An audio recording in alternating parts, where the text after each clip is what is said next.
An balima kunnafoni cakɛlaw bɔlɔlɔ matrafabaw n'o ye internetu ye aw ni ɲantuma aw bisimila maliweb.net ka don andi waati na Mali kɔnɔ ani Mali kɔ kan maa o maa de kelen don k'i ka radio bouton kan munumununi ka bila 98 ana no kanfɛ 8 na k'aw fo aw ka kanu na k'aw fo aw ka danaya la ka tila ka aw fo aw ka sugantili la ka ɲɛsin anw ma laseli anw b'a kɛ ka bɔ Banangabugu zone commerciale douane ale kɔfɛ ti coy dimanche o dimanche nɛgɛ kaɲɛ 21 ni o dana gosira jɛmukan min n'a bɛ sigi aw ye a tɔgɔ de vis-à-vis ɲɛŋɛ ma la faamuyalew ka wele bila aw ma jamana kunkanko u kun'u ka hakilijagabɔw k'o kɛ o kan bi an ye wele bila maa minnu ma a saba bɛɛ lajɛlen ka baara bɛ don kunnafoni o dili okumu kɔnɔ o la an bɛ foli ni tanuni ka a lase aw bɛɛ lajɛlen ma page fɛn fɛn bɛ ka jɛmukan in ta ni ka a fili fiɲɛ fɛ an bɛ foli k'a lase u ma Peace FM en direct Kabala TV Lac Debo TV ka taa se Mali Sadio TV Malikura TV ma an bɛ ninnu bɛɛ lajɛlen fo nin wagati in na o la su in na baara in bɛɛ lajɛlen na kɔlɔsilen don ɲɛmaa fɛ Umar Mariko ka foli ni tanuni k'o lase ma Sheikh Sidibe ka plateau labɛn Musa Mariko a bɛ ja bila bɔlɔlɔ sanfɛ fɛn min ye Sheikh Sidibe tɔ kelen ale bɛ nɛgɛ karafe la o la su in na sisan fɛn min ye an ka gouvernement ye a bɔra ka communiqué min ni a bɛ Faransi jamana faama ale jaabi i b'a ye k'a fɔ sɛbɛn yɛrɛ a tɛgɛnɔ bilala an ka ministre fɛ min ka ca ɲɛsinnen don jamana a kɔnɔna koɲɛw olu ɲɛnabɔli ma a y'a jira k'a fɔ ko fɛn min ye an ka gouvernement ye k'a fɔ ko u ye kibaruya kɔni mɛn n'o ye Faransi jamana faama a ka kumaw ye a ka taama senfɛ Guinée Bissau taama min n'a y'a kɛ kalo tile 28 a y'a jira k'a fɔ ko fɛn min ye taama in senfɛ ko ani kunnafonidilaw u ye ɲɔgɔn ye o ɲɔgɔn ye senfɛ ko Faransi jamana faama a ye kuma porokotolenw ta ni ka anw ka jamana a ɲɛmaaw ko olu sɛgɛrɛ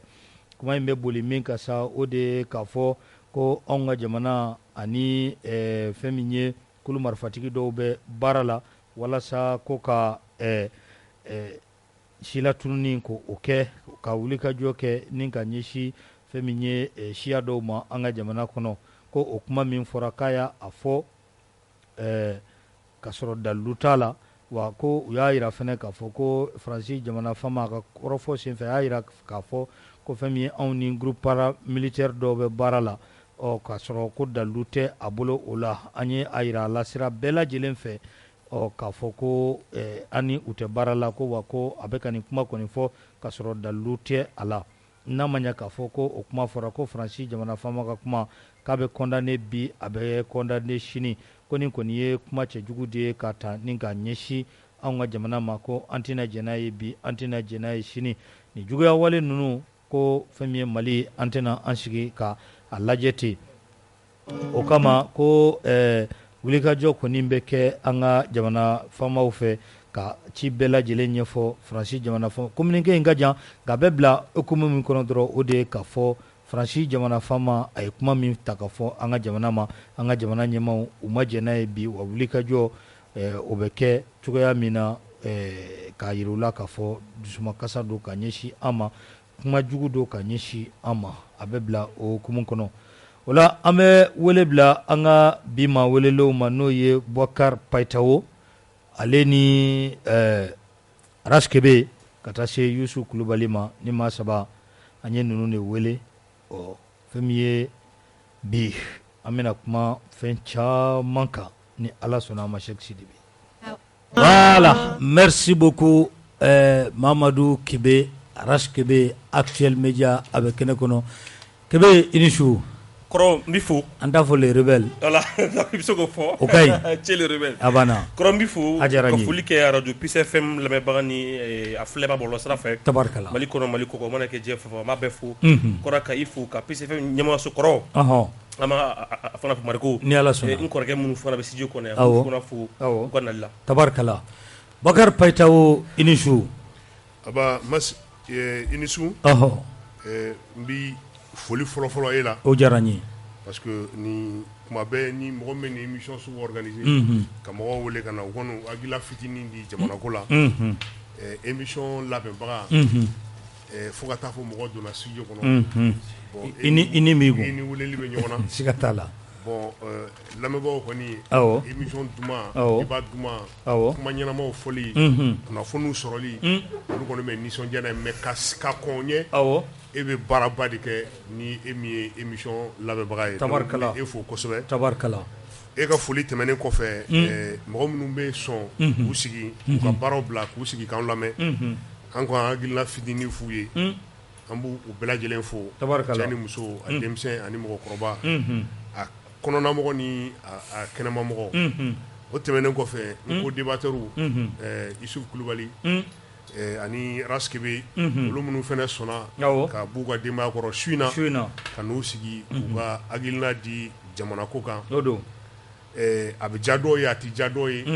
mais i kɔni hakilina ye hakilina ye siga t'a la o tɛmɛnen kɔfɛ ka bɔ yen n ma ɲinɛ Sɛki kɔ parce que n y'ale ma sɔn i ni ne bɛɛ kumakan bɛ dan so in kɔnɔ yan n b'a fo ka waleɲuman dɔn tabarikala radio ɲɛmaayaso mɔgɔ fɔlɔ fo mɔgɔ laban kɛrɛnkɛrɛnla an yɛrɛ kɔrɔkɛ Umaru Mariko n b'a fo kosɛbɛ ka waleɲuman dɔn ani a ka denbaya bɛɛ lajɛlen tabarikala ayiwa nin tun ye n donkan ye ni Ala sɔnna Yusu i ni su n kɔrɔ n b'i fo a diyara n ye ka kɔrɔ Payitaw fo ka n terikɛ Raskebe fo ka min ye Sɛki ale fo cɛ caméra fɛn fɛn bɛ yan nɔ an b'a bɛɛ fo maa o maa bɛ yen nɔ a ka ca bi an tɛ se ka n'an y'an da don tɔgɔfɔli la an kana don gasi la donc an b'a bɛɛ lajɛlen fo k'a daminɛ an kɔrɔkɛ kɔrɔba la n'o ye Malikura Media ye an bɛ Ture a n'a tɔ bɛɛ lajɛlen k'an b'u bɛɛ lajɛlen fo Maski fo k'an kɔrɔkɛ kɔrɔba fo n'o ye Umaru Cɛfin Mariko ye ale min kɛra sababu ɲuman ye ka kɛ hakili ɲuman tabaga ye ka se ka ni radio so sigi sen kan k'a fɔ ko nin y'an ta ye kuma o kuma n'an ye ɲɔgɔn sɔrɔ a bɛ kumakan kelen de f'i ye fɔ n ye Yusuf yan y'i ka yɔrɔ de ye o kama an b'a fo an dun nana ka ale sɔrɔ a la ka min ye mas ka hakɛto ɲini fɛ ka tasibila kɛ ka ɲɛsin maa o maa bɛ yen nɔ n'ale ni tora fasoko la ka finitigi n'a civil ka tasibila kɛ ka ɲɛsin a bɛɛ ma su in na kɛrɛnkɛrɛnnenya la bɛ tasibila kɛ ka ɲɛsin kalunbakaw bɛɛ lajɛlen ma min ye semaine tɛmɛnen a ta kɛra yɔrɔ min na ne yɛrɛ Fadugu don k'an bɛ kalunbaka bɛɛ lajɛlen fɔ Muruja kɛrɛfɛ ni tɛmɛna Muruja la n'i bɛ ka taa Nara c'est à 25 km o 25 km in kɔnɔna la f'an ka mɔgɔw hakili lajigin fɛn dɔ la o de ye k'a fɔ k'a bɛ fɔ yen de ma kɛrɛnkɛrɛnnenya la ko forêt de Ouagadougou o 25 ka bɔ Muruja ka taa Kalunba c'est des forêts de tous les dangers an b'a fɔ halisa jamana ɲɛmɔgɔw ɲɛna u k'u hakili to forêt in ale kɔnɔna la min ye an b'an ka finitigilakaw fana fɔ u sera ka wuli ka jɔ min kɛ u ka promptitude la pour que ka se ka nin ko in kunbɛn ka Kalunba ani Mali fan 14 bɛɛ lajɛlen k'a fɔ min ye jamanadenw ma ko plus de résilience ni Ala sɔnna ma Raskebe an bɛ kɔrɔfɔ an b'a daminɛ e la an y'a ye bi an ka gouvernement bɔra ka communiqué kɛ ka Faransi jamana faama ye tali min kɛ tournée min kɛ farafinna kɔnɔna la n'a tɛmɛna Guinée Bissau fɛ n'a yɛrɛ ye kuma porokotolen ta an ka jamana ɲɛmaaw ka fɔ la ka ɲɛsin an ka jamana ma communiqué kɛra bi ka a jaabi communiqué i y'a ye Ala ko cɛ ma communiqué i m'a ye fɔlɔ an bɛ kuma di Payitaw ma Payitaw ye communiqué in ye o ye communiqué in ye i bɛ se ka mun fɔ a ko kan yani n bɛ se ka min fɔ k'e bɛ ka tila ka fɛsɛfɛsɛli la bamananw b'a fɔ ko dugutigiden bugɔ ani sigi tɛ bɛn o ni sigi tɛ bɛn o ti ban welewele kɔ n t'a dɔn zon sigilen ni welewelemada ye n b'a fɔ ten parce que anw ni Faransi cɛ a gɛlɛyara fo k'a fɔ a gɛlɛyara bi de an bɛ se k'a fɔ jamana marabagaw olu kununa an b'a fɔ n ko tare sinon Faransi ko in na anw ye min fɔ a bɛ san 10 bɔ bi ayiwa bi an ɲɛ b'a la jamana marabagaw yɛrɛ bɛ ka o discours sugu tenu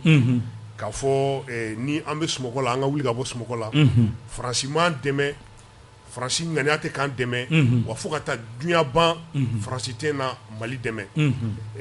parce que il est bon souvent an ka mɔgɔw rappeler fɛn dɔ la parce que hakili b'a la jamana in tilaliko kuma minnu wulila ka marifa ta ko ka jamana in tila Faransi m'a dogo anw na a m'a dogo diɲɛ mɔgɔ la ko ale terilakaw don hali an ka sɔrɔsiw dara ka kantigɛ sɔrɔsi minisiri ɲagarila n'a ye k'a fɔ olu terilakaw ye san sɔrɔ Mali finitigiw kan donc o tɛmɛnen kɔfɛ ka bɔ yen an y'a ye k'a fɔ hali accord bɛ ka signé wagati min na accord d'Alger Faransi minisiri dɔ y'a fɔ ko sigi ka gɛlɛn kɔrɔnfɛmɔgɔw ni tilebimɔgɔw cɛ donc an y'a dɔn k'a fɔ Faransi bɛ o logique la a mɛnna o de la anw tɛ Faransi ko la bi an tɛ a ko la sini Macron a nana a ye tournant min kɛ o tournant bɛɛ lajɛlen kɔnɔ kɔrɔmatigɛli kumaw cayara la fo a nana ko Mali la ko filaw de bɛ ko fila faga de bɛ ka kɛ yan bon kuma in a ka bon a ka girin n'i y'a fɔ jamana kɔnɔ ni hakilima jamana tɛ i n'a fɔ Mali n'a ɲɔgɔnna a bɛ mɔgɔw kun kari ɲɔgɔn na parce que n'i ko armée Mali armée nationale siya bɛɛ lajɛlen b'a la o siya tɛ Mali la ko min tɛ Mali armée nationale la donc an tɛ olu ɲɔgɔnna ye nous ne sommes pas des génocidaires comme Faransi o de la n'i ye Mali gouvernement ka communiqué jateminɛ u ye Faransi hakili jigin a ye a jɔyɔrɔ bonyana kosɛbɛ Rwanda siya woloma kɛlɛ min kɛra n'o ye mɔgɔ ba caman bɔnɛ a nin na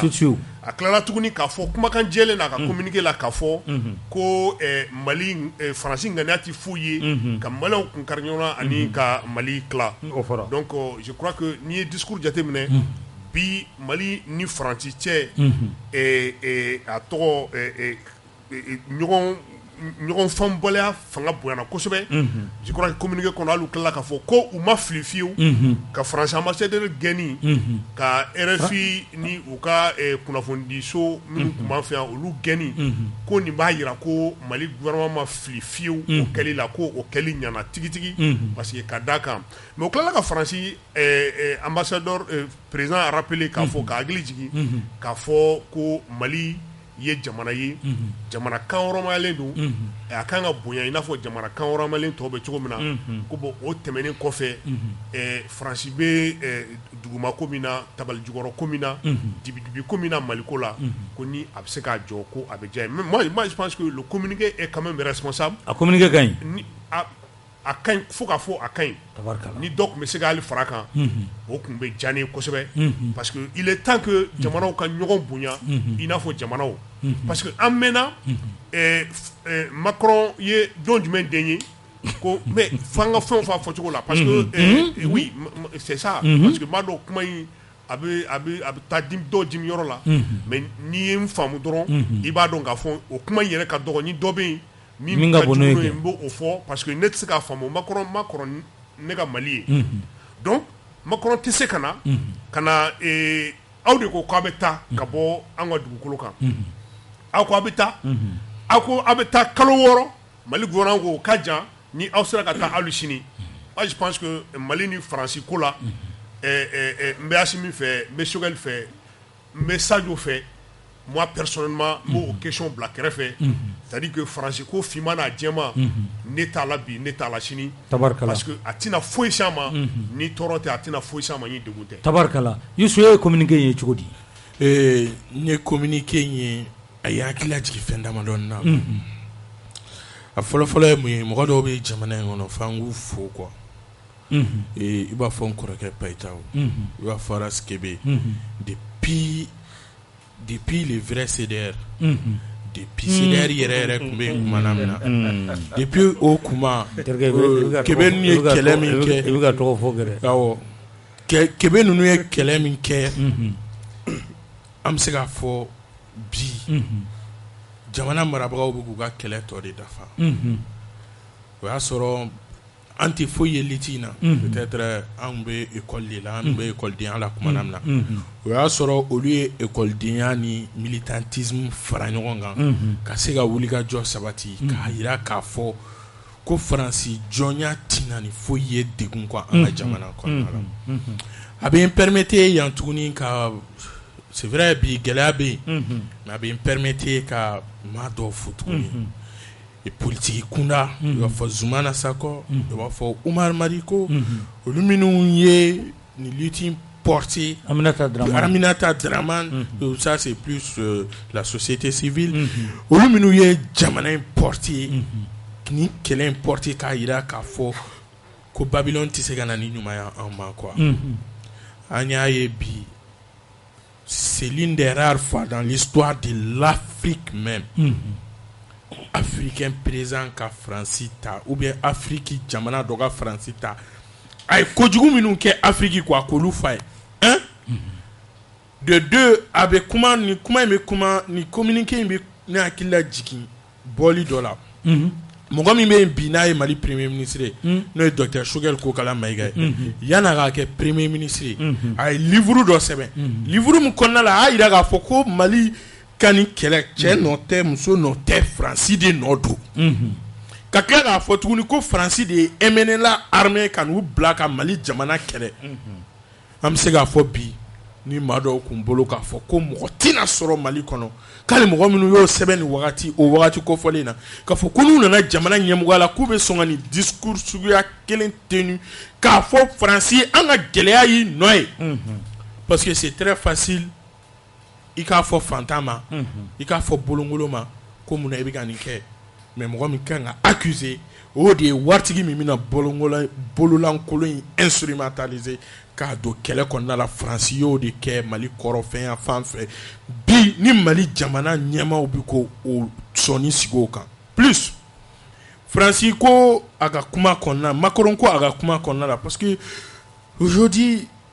Macron même est désavoué par la France o de y'a to tiɲɛ yɛrɛ la k'ale ka Macron ni Faransi ɲagami ɲɔgɔn na kuma dɔ la a ka gɛlɛn ne ma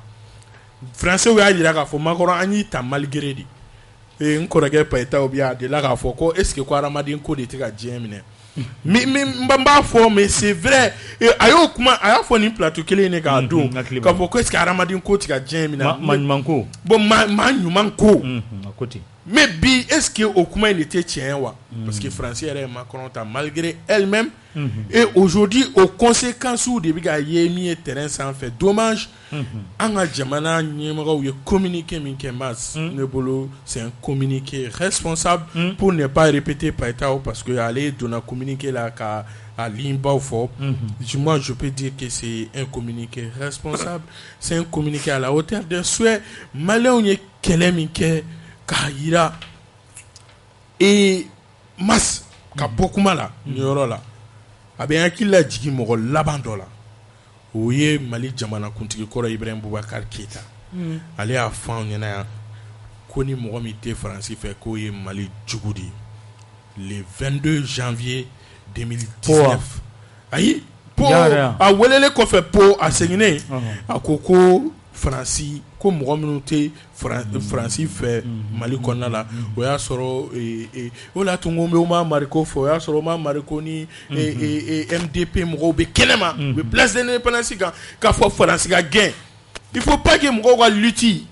ɲinɛ ka k'a kɔ n'i y'a ye jamana ɲɛmɔgɔw bɛ ka kɛlɛ kɛ bi u bɛ ka jamanadenw y'u yɛrɛ ye mɔgɔ dɔw de la wagati dɔw kɔnɔna la bi ni o nujuru minɛbagaba dɔ yɛrɛ wolo Debout sur les remparts ye an b'a mɔgɔw fana fo nin yɔrɔ la n kɔrɔkɛ Sidiki Kuyate n'a tɔw an b'a fɔ u ye lutte min kɛ an b'a fɔ o lutte bi jamana ɲɛmɔgɔw bɛ k'o ye o kɔrɔ k'u bɛ ka jamana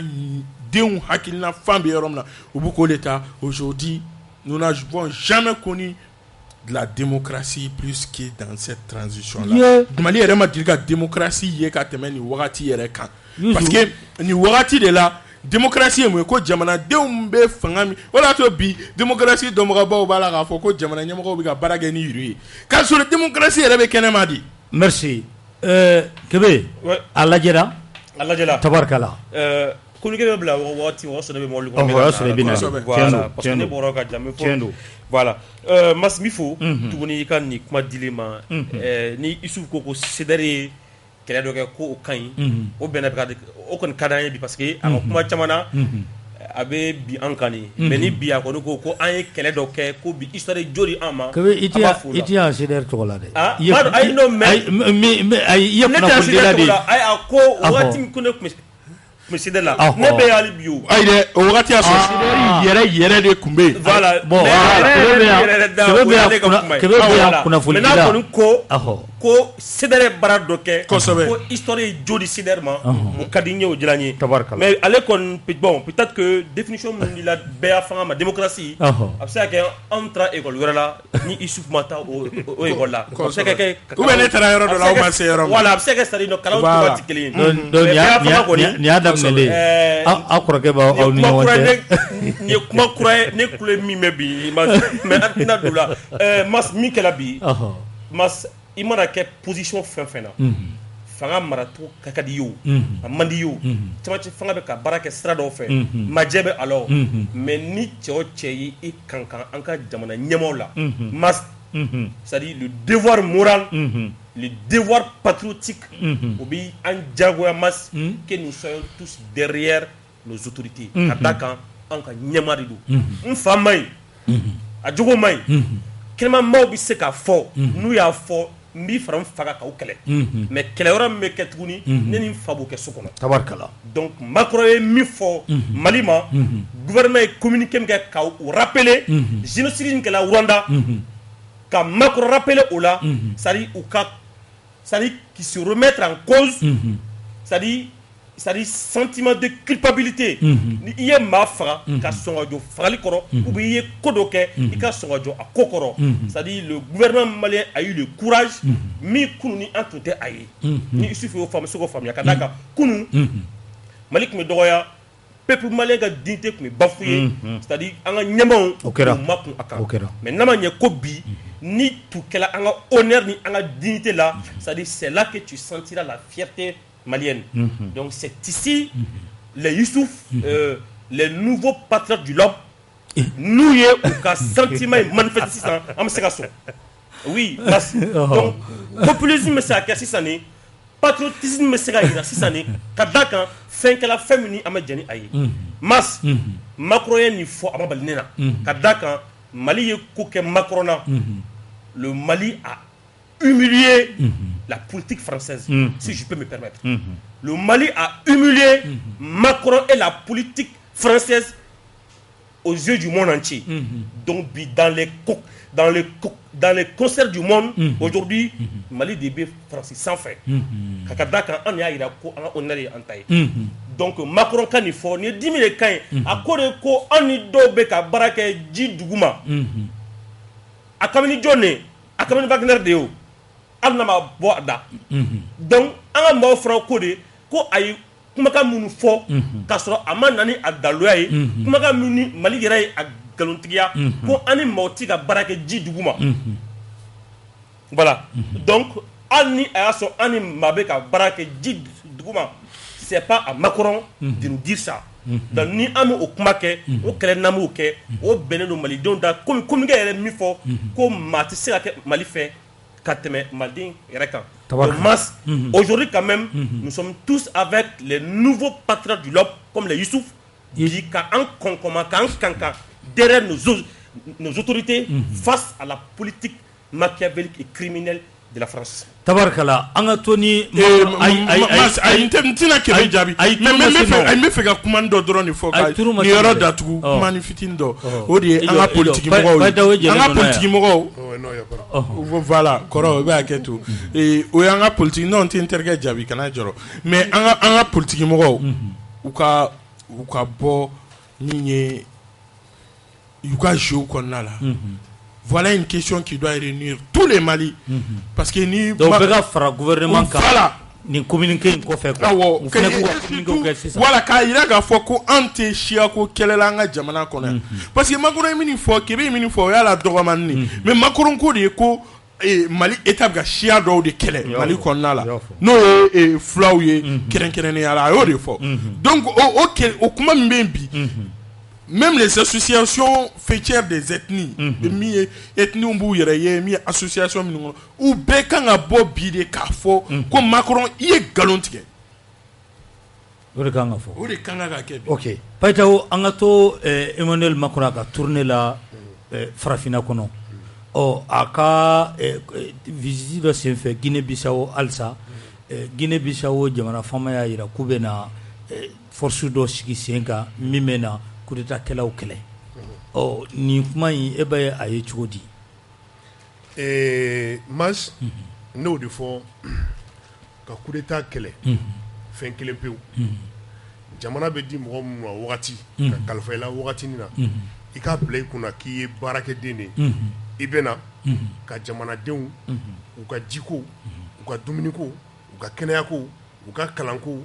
ka jamana lakana i bɛ na o de kama i tina pour que ka puissance dɔ ɲɛda lajɛ ni o y'a ɲɛkɔ min ka min f'i ye i b'o kɛ tant que an ka jamana marabaaw u m'a bila u kunna ko u bɛ na jamanadenw de mago ɲɛnabɔli kama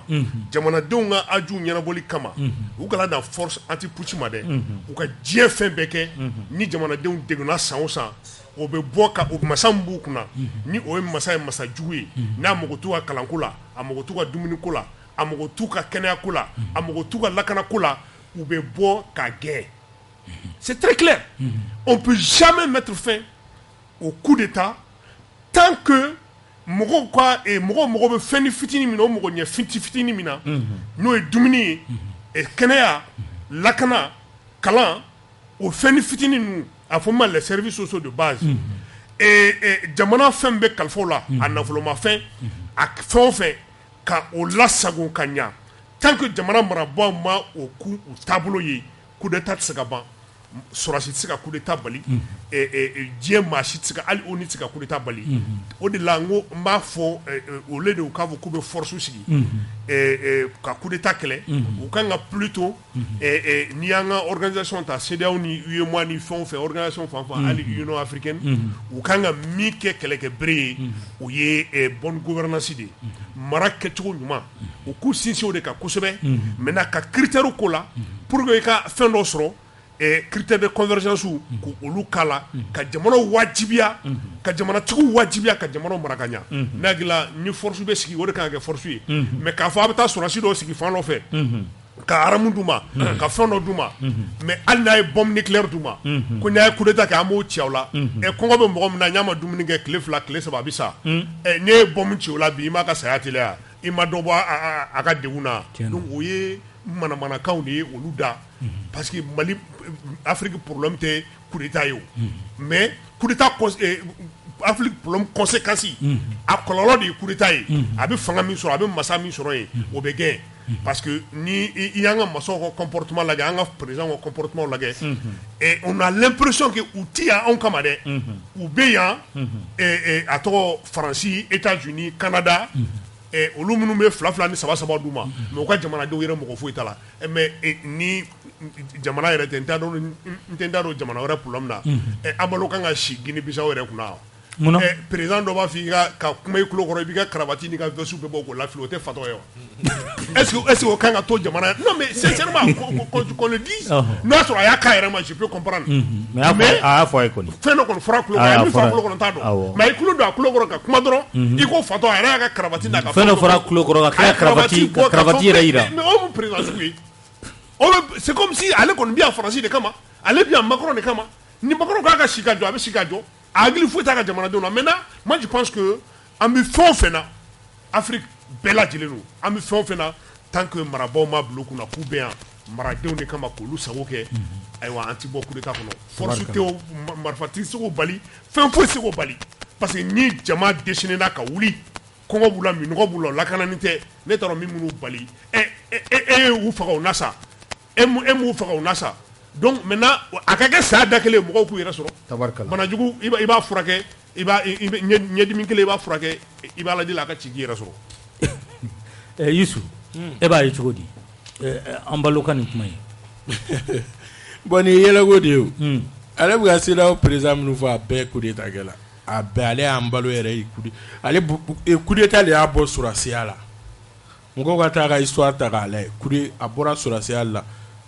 sɔrɔsi de kunu coup d'état de y'a bɔ a la ale an balo ka jamana kan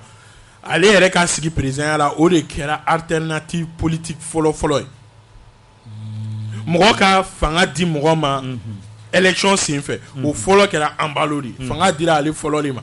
ale yɛrɛ fana an y'a ye k'a fɔ tentative dɔ kun kɛra k'a fɔ ko ale yɛrɛ bɛ bɔ fanga la i b'a dɔn la chose est très claire tant que Afrique jamana kuntigiw u ma bɔ kebe ninnu ka démocratie définition in kɔnɔ u bɛ ka définition kuntan min di démocratie ma k'a kɛ i b'a fɔ ko démocratie dan ye élection min n'a tɛ dilan ka ɲa a tɛ kɛ depuis parce que Afrique problème ye mun ye depuis mɔgɔw sigiyɔrɔ la président la problème bɛ yen mɔgɔw tɛ voté o ye tous les politiques du Mali réunis u ma deli ka mɔgɔ million 3 labɔ fɔlɔ ka voté Mali la aw bɛ fɛ an ka danaya juma ta ka da o mɔgɔw kan ati il parle de quelle démocratie anti-putschiste ou jumɛn nous avons notre démocratie en nous qui existait depuis démocratie règle fɔlɔ bɛ kɛnɛma di kebe o ye mun ye jamanadenw min ka di kɛnɛma mɔgɔ ninnu ye dɛ jamana bɛ mara ten de ko de ye démocratie kɔrɔ le pouvoir du peuple ko jamanadenw de ka fanga kɛ u bɛ fanga kɛ mɔgɔ jumɛnw fɛ u bɛ mɔgɔ minnu bila yen par le peuple et pour le peuple c'est très clair jamanadenw ne bɛ ka fanga don u de b'a exercer wa a bɛ exercer olu de mais ni jamanakuntigi hakilina bi ka jamana mara ka taga jamana wɛrɛ puissance dɔ hakilina fɛ que jamanadenw hakilina bɛ taga côté wɛrɛ fɛ e bolo an bɛ démocratie la en masse n'a sɔrɔ olu yɛrɛ bɛ définition min di démocratie ma jamanadenw hakilinata ni jamana marabagaw hakilinata mana bɔ ɲɔgɔn na est ce que an bɛ démocratie kɔnɔ an t'a kɔnɔ nous ma a faamu k'a fɔ Afrique notre politique notre démocratie en nous o ye ka jamanadenw lamɛn k'u ŋunafan tagafan dɔn ka sɔrɔ ka baara kɛ ni o ye on le dit ici le 14 janvier tɛmɛnen ko malien million 2 bɔra o kuma ma fɔ malien million fɔ a taara fo million 4 estimation fanfɛla la mais o ɲɔgɔn ma deli ka bɔ ka voter Mali la mais qu'on se pose la question réellement qu'est-ce qui ne va pas avec notre démocratie de façade kuma bɛ tila ka d'i ma bon et à toi on ɲɔgɔn ma deli ka bɔ ka voter yan nɔ mais ni o kɛra on doit se poser la question an ka jamanaw bɛ ka mara cogo di o tuma na n'u tɛ se ka mɔgɔw labɔ ka voter hali M5 bɔli la hadamaden min bɔra o ɲɔgɔn ma deli ka bɔ ka voter Mali la mais an ka sabali qu'on se pose réellement les bonnes questions sur notre démocratie pas sur la démocratie de façade qu'on veut nous imposer oye mun ye Occident de bɛna n'a ye Faransi de bɛna fɔ Bissau Umaru an baloyana démocratie ye démocratie la i ka karavati bɔ a b'a ka karavati bɔ a b'o di garde corps ma a bɛ veste bɔ a b'o di garde corps c'est ça notre démocratie ka sɔrɔ jamanadenw mago b'a la a ka jamanadenw ka fini don a ka jamanadenw ka hakilina de défend o tuma démocratie ye fɛn jumɛn tant que n bɛ segin ka kuma kan u kana da force ma dɛ u ka Afrique kɛlɛ n ko CEDEAO de bɛ ka ale anti-putsch de b'ale fɛ yen parce que a bolo ko o ɲɔgɔnna de bɛ na a bolo ko Afrique jamana bɛɛ bɛ ten anti-putsch de bɛ Guinée Bissau CEDEAO yɛrɛ de kelen n'u ka mɔgɔ surasi dɔw fara ɲɔgɔn kan olu de bɛ Guinée Bissau président kɔlɔsi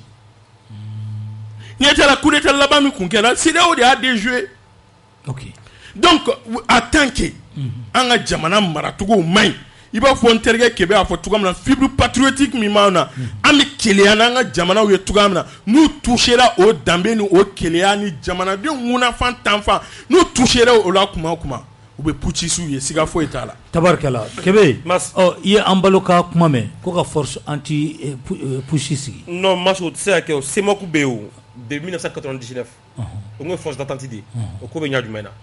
mais sani n ka don kɔnɔ fɔlɔ mas fɛn dɔ bɛ yen. C'est-à-dire an bɛɛ taara kalan kelen de kɛ démocratie elle est claire la loi du peuple par le peuple et pour le peuple dans une démocratie c'est de par la voie des urnes qu'on peut avoir le pouvoir. C'est faux. Youssou, quand tu renverses le pouvoir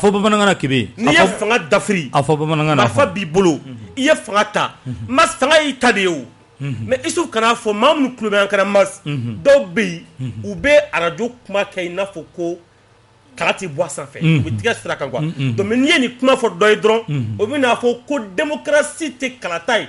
ko kalata de démocratie dɔ ye mas e ka di mɔgɔw ye bi o n bɛna le sa mas e ka di mɔgɔw ye o e bɛ baara kɛ yan de mais ni e ko ne ka di maaw ye mais n bɛ pise ɲɛmɔgɔya ta diyagoya la masi e ta don n ko fɛn dɔ de b'i a tigiya d'i ma mais fanga tigiya bɛ d'i ma ni fɛn dɔ de ye o mais quand tu renverses ce régime n'i ye fanga dafiri i y'a ta o y'a kɛra i ta de ye mais il faut kana fɔ mɔgɔ ye ko kalata tɛ c'est pas bon kana mɔgɔ bila o fili kɔnɔ mais mas mena kuma na anti push tɛ se ka kɛ o a tɛ se ka kɛ mas a tɛ se o ni ka charte 7 u ka fɛn kɔnɔ na u ka charte kɔnɔ na c'est-à-dire force d'intervention dɔ b'u bolo c'est-à-dire o bɛ na de ni jamana min na génocide bɛ yen ils peuvent venir intervenir mais ko en cas de génocide ni fagali c'est-à-dire a bɛ fɛ ka siya dɔ latunu donc olu bɛ na mais force d'attente bɛ CEMOC o bɛ CEDEAO bolo mas mais e y'a mɛn don jɔ ko coup d'état kɛra dugu dɔ la ko u nana kɛ o bolo la an m'a ye donc o bɛ yen o ma taga ɲɛ o échoué là mais c'est aujourd'hui vous mettre en place c'est-à-dire une force spéciale c'est-à-dire d'anti-putsch mais sani k'a fɔ fɔlɔ ko anti-putsch i yɛrɛ ɲininka fɔlɔ c'est-à-dire qu'est-ce qui amène ces putsch mun de b'a bali dɛ mun de bɛ na ni coup d'état ayi an tɛ se yɛrɛ mas mun de bɛ na ni coup d'état yɛrɛ fɔlɔ mais dunko juguya de don marako juguya de don maa kelen ka maa 100 ta dun mas ka impôt bɔ ko ka don da dɔ fɛ ministre de l'éducation de la santé olu ka u denw bila ka taa furakɛ k'u denw bila ka taa kalan kɛ diɲɛ kɔ kan et o wagati kelen na tuguni asako kɔnɔna na CSCOM kɔnɔna na CSRF kɔnɔna na mas anw bɛ ka sa an musow bɛ ka sa jigili kɔnɔ mais jamana min na dunko jugu bɛ yen denmisɛnw tɛ baara la coup d'état bɛ se ka ban yen wa donc coup d'état tɛ se ka ban yen c'est pour dire que anti putsch ko in a y'a kuma de fɔ dɔrɔn ni divers c'est-à-dire ni ye distraction ni a ye dɔ fɔ ten dɔrɔn a ye fɛn dɔ de fɔ ka mɔgɔw bila ka taa tu kun fɛ sinon personne ne peut mettre en place et ça ici en Afrique a tɛna se ka ɲɛ mais k'a fɔ il suffit encore une fois de plus le pouvoir se prend que par les urnes n'i ye fanga bin k'a dafiri fanga y'i ta de ye c'est la voix des armes qui compte basta mais démocratie kɔni an t'o kɔnɔ bilen c'est pourquoi on dit aujourd'hui c'est pourquoi on dit le président de la transition et non le président de la République Assimi Goïta mais on dit le président Nico Assimi Mako le président de la République on dit non je rectifie c'est le président de la transition mais si nous étions dans un régime démocratique dans un régime républicain on aurait appelé Assimi le président de la République tabarkala ay ido kuma tibolo Yusuf ame kuma di awo ni tu tere ma bi ka fo ame kuma di paitaw ma paitaw ame tanye fe paitaw anya ye anye Côte d'Ivoire kaw ka surasi minnu minɛ a dossier bɛ ka évoluer sabula bɛɛ lajɛlen ye ɲɔgɔn sɔrɔ Togo kaw olu fɛ kuma ɲɔgɔnyaw bɛ sen na kunnafoli ta fan fɛ i bɛ se ka mun fɔ lamɛnbagaw ye ka sɔrɔ ka hakili jagabɔ da a ko kan rapidement n bɛ min fara an balo ka kuma nin kan moi je pense que si il est sincère avec lui-même force min kan ka sigi bi o ye ka force de sigi min bɛ lakanabaliya kɛlɛ farafinna o force de kan ka sigi o la kuma bɛɛ ni a fɔra ko CEDEAO ye chef d'État ka syndicat ye a bɛ gaw la a bɛ digi u la mais et pourtant ni kuma in b'a yira ni m'o de yira kɛ mais olu ka fanga dɔrɔn de jɔrɔ u la o maintenant n'a dilan ni force bɛ sigi force de kan ka sigi mais Mali binna CEDEAO jamana bɛɛ lajɛlen ɲɛna o la ils n'ont pas droit ils n'ont pas voix au chapitre. Voilà la triste réalité. Voilà pourquoi certains parmi eux sont un peu mal à l'aise. Nous veut comment Malikola. Parce que Mali bina benyara. Francis de Bora Kokodji Kofé au côté. Kana en demain. Au côté. Voilà. Bon, maintenant moi je me sens très mal à l'aise quand moi je vois un président au lieu de pointer du doigt comme Mali Afrique galage ko lagɛ k'i bolongoni daw kan o bɛ furakɛ cogo min na n'o ye lakanabala gɛlɛya ye bɛɛ k'i fara ɲɔgɔn kan parce que n'i y'a ye lakanabala mɔgɔ damadamani min na u bɛ jamanaw minɛ u b'u k'u sago ye c'est parce que an yɛrɛ de jɛlen tɛ ɲɔgɔn ye o sinon e bɛ se k'a faamu c'est-à-dire que Mauritanie Sénégal Mali Burkina Niger Côte d'Ivoire olu bɛɛ k'u bolo fara ɲɔgɔn kan jɛlenya yɛrɛ la k'u bɛ insécurité kɛlɛ Sahel tɛ dɛ hali Sahel kɛra n t'a dɔn min ye kalo kelen a bɛ ban maintenant an ka bɔ yen an ka na n'i ko Côte d'Ivoire sɔrɔsilakaw parce que sincèrement dans un premier temps ne tun tɛ fɛ ka n da don Côte d'Ivoire sɔrɔsiko in na parce que an ka autorité minnu y'a fɔ tiɲɛ na ne dalen t'o la parce que u ye nin de kan na u ko dɔ bɛna taa Atimi kan tigɛ misiri kɔnɔ o ko bilala an tɛ foyi dɔw la tuguni k'o tigi sara an t'a dɔn o mɔgɔ min tɔgɔ t'a la jamu t'a la mɔgɔ mana k'a somɔgɔ don bon u delila la quoi sincèrement mais je me suis donné le temps avec l'évolution de comprendre un peu mais an kana négociation bɛ ka kɛ bi to ni an nana yen ka tila ka kɔn ɲɛ ka déclaration caman kɛra par exemple ONU ye déclaration min kɛ ani k'a fɔ sɔrɔdasi minnu nana avion fila falen kelen falen arme na kelen mɔgɔw b'o kɔnɔ bon ko arme minnu nana a arme ninnu a recommandelen tɛ mission onusienne na y'a dɔn ONU yɛrɛ y'a jira MINUSMA yɛrɛ y'a par A plus B k'a fɔ u ko k'u bɛna cadre min kɔnɔ ni i bɛna u ye force min tɔgɔ fɔ i ka jamanadenw yɛrɛ i bɛna olu de dɛmɛ c'est à dire que ni Mali bɛ mission na Côte d'Ivoire ni an bɛ équipe bila ka taa olu appuyer olu bɛ taa Mali contingent bɛ yɔrɔ min na olu bɛ t'o de appuyer mais Mali de b'u sara donc mais Côte d'Ivoire contingent olu bɛ nord de la o tɛ aéroport la mais ninnu ko k'u bɛna aéroport de la donc incohérence baden b'a la mais tout qu'on fait quelque part n'i y'a lajɛ a daminɛ fɔ a laban fɛn dɔ kɔni ma ɲɔgɔn sɔrɔ mais négociation bɛ ka kɛ an ye kibaruya minnu mɛ négociation na moi je pense que Alassane comment sincèrement c'est-à-dire que a dépassé les bornes a bɛ ka dan sago Alassane moi personnellement ça ne me surprend pas parce que a ka di n ye kuma dɔ la mais sincèrement n ka fili parce que depuis Alassane Tangamara Yvon Chouka plus de combien mille personnes ka tagama olu su kan ka taa don palais kɔnɔ k'i sigi a tɛ Alassane tɛ kaba diɲɛ fɛn foyi ma sincèrement bon an ye min mɛn ultimatum ko in comme jusqu'à présent n bɛ se k'a fɔ jusqu'à preuve du contraire tiɲɛ don parce que ni kuma fɔra bɔlɔlɔ sanfɛ a bɛ sans délai min fɔ donc olu ma bɔ k'a démenti parce que nous u ma bɔ k'a démenti moi je suppose que c'est vrai bon maintenant la question que je me pose je sais pas Ivoire bɛ mun nɔfɛ finalement parce que ne hakili la ɲini sugu kɛra à l'amiable a bɛ fura de ɲini a la ka fɛn kɛ mais an tilala k'a ye u yɛrɛ ka kunnafonidila dɔn i y'a fɔ ko Alassane ka nin position tɛ dɔwɛrɛ foyi ye parce que Alassane Côte d'Ivoire sɔrɔsiw y'a jira ko ni olu jɛɲɔgɔn ma bila u ka fête d'indépendance n'o ye 7 août ye ko o tɛ kɛ k'u to défilé kɛ bon maintenant n'i ye nin information bɛɛ lajɛlen fara ɲɔgɔn kan ka taa lajɛ malgré que nin ɲɔgɔnna kɛra i sigiɲɔgɔn jamana la donc tasuma bɛ fo nin niveau la olu de ka jigin dɔɔni k'a ɲini ka kow faamu ka tasuma dafaga bon ɲini kɛra e yɛrɛ kumada ye ko i b'i ka électricité tigɛ bon ne b'a fɔ souvent c'est a y'o fɔ wa o kumaw bɛɛ bɛ fɛn kɔnɔ parce que 7 août y'o de ye o de fɔra o de ye délai ye ko n'o kɛra a bɛ courant tigɛ anw na voilà fɛn interconnexion b'a ni Côte d'Ivoire cɛ mais a b'a di fu de ya a bɛ san de aw mais Jakumani t'a ka nɔnɔ ye n'a y'a diya a b'a nusi don a la foyi t'a la c'est comme ça ale de ta don n'a y'a diya a b'a bɔ k'a fili maintenant n bɛ fɛ ka min fɔ dɔrɔn c'est que ça doit nous interpeller en tant que Maliens an ka autorités c'est que 60 ans après l'indépendance a ti faamu k'a fɔ ko an bɛ dɛn jamana wɛrɛ la courant ko la et Mass bɛ kuma dɔ fɔ i ka plateau kan bi hali ni y'an ka carburant ta k'a lajɛ tu sais que nous on n'a pas de stock qui peut tenir le Mali pendant 10 jours. Ayi dɛ oui mais o taji t'anw bolo o taji tɛ yen o marayɔrɔ t'anw bolo 60 ans d'indépendance on a peu dun mais non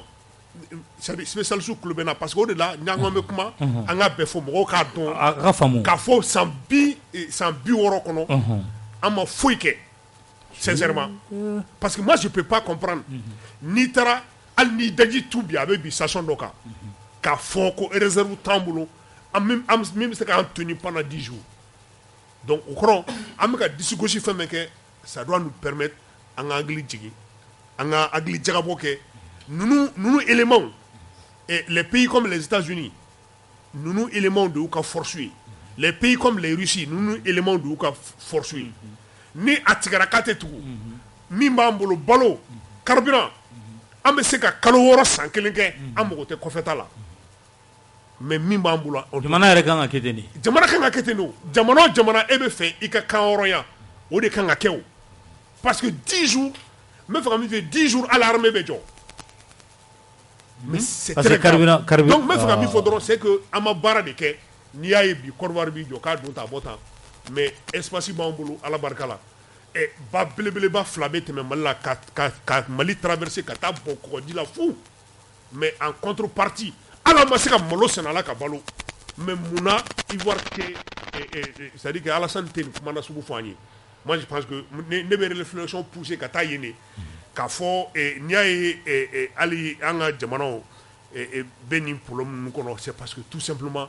mɔgɔ minnu b'a mara olu hakili b'u yɛrɛ poche da u denw ka kalanko u denw ka fɛn la jamana fan tɔw mɔgɔ foyi t'a la maintenant an kan ka réflexion pousser ka bɔ mɔgɔ 49 in kɔnɔ gɛlɛya min bɛ an ni Côte d'Ivoire cɛ n'i y'a ye nin bɛ ka kɛ c'est parce que tout simplement si on était autonome fɛn dɔ la hali courant na parce que moi je vois très mal an ka hali courant ta Ivoire fɛ parce que aujourd'hui la question de l'énergie an kan k'an sigi k'a fɔ munna kuma tɛ fɔ dɛ munna Mali courant ko kuma tɛ fɔ parce que n'i y'a ye Alassane te permet qu'il donne une fin là mais même il faudra c'est que aujourd'hui ni amanya kakera menacé faut ultimatum kera akera tia makete ne kon tifé tiena ni ko ingabla ou ka umne parce que dans un premier temps j'étais dans cette posture comme umnena armu be garder ani Côte-d'Ivoire aski yon jamono do Mali million nani yona be ay sorasu ay la segi avion kono ina fo ay mi ke fait danois do doa ay ina fo Denmark la maintenant comme autorité ivoirienne yere be ka ke ina fo ay uluka province do di ina fo ay uka région do di donc président be kuma gouverneur fait bon ni mo nonu bi bulu blakana comme u be ka ko chugo la donc angu garder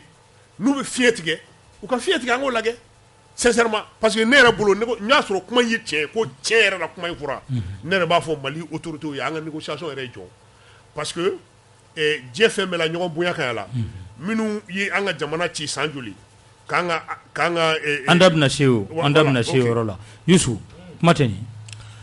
bon moi je pense que Païtaw y'a bila yɔrɔ min na ne b'a ta yen quoi ça montre toujours même kɔrɔkɛ région ye quoi. Ça montre à quel point les politiques ont détruit ces pays. Les hommes politiques. Mɔgɔw ye jamana ci ka se hakɛ ma nin b'o de yira quoi. Amadou y'a ka fɔ mais politique mɔgɔw ka mara kɛcogo cɛjuguya. Parce que 91 ma kɛ an ɲɛna peut-être n'a tun kɛra an ɲɛna an tun bɛ kɛ mɔgɔw fɛ minnu tun b'u kankan jamanadenw ni politique mɔgɔw ni cɛ. C'est sûr. Parce que a wulila fɛn fɛ kama ma kɛ o si Youssou bɛ 91 quoi Mali tun bɛ yan 91 yɛrɛ et très bien Mali tun bɛ mais Mali sugu jumɛn tun bɛ yen Mali min tun man ɲi bigɛnɛjeni fanga ni sorasi fanga ekɔlidenw tun bɛ kalo wɔɔrɔ kɛ u tɛ bourse sɔrɔ mais bi bourse yɛrɛ bɔra ekɔliko la pewu k'a daminɛ lycée kɔnɔna ka jigin bourse tɛ yen k'a fɔ ko maître kun tɛ sara sɔrɔ bi maître bɛ bɔ ka grève kɛ fo kalo joli fo président yɛrɛ b'a fɔ ko je décide de prendre en main la question de l'école IBK y'o fɔ CICB la bɛɛ sigilen ɲɛna u y'a fɔ ko armée de man ɲi Alpha y'an ka armes jeni yan nɔ bɛɛ y'a ye u y'a fɔ ko u ye mun fɔ u ye fɛn fɔ pour que kana fanga la u y'a bɛɛ sɔsɔ kelen la question de l'énergie en fait partie bi na ni mɔgɔ chantage kana ni fɛn min a bɛɛ jo b'an na parce que an ye jamana mara ta k'a di mɔgɔ minnu ma an ka jiginna fɔlɔ olu le depuis 91 fo bi an b'a daminɛ 91 la parce que 91 u yɛrɛ ka kuma ko révolution kɛra u m'o de fɔ k'o de kɛra ne tilela ko tɛ o ne bɛ to k'o de fɔ a y'a sɔrɔ an tɛ foyi ye donc an tɛ se ka foyi fɔ 91 ko la donc o b'a yira na k'a fɔ politique mɔgɔw ye mara cɛjugu min kɛ bi an filɛ nin o conséquences de kɔnɔna la wa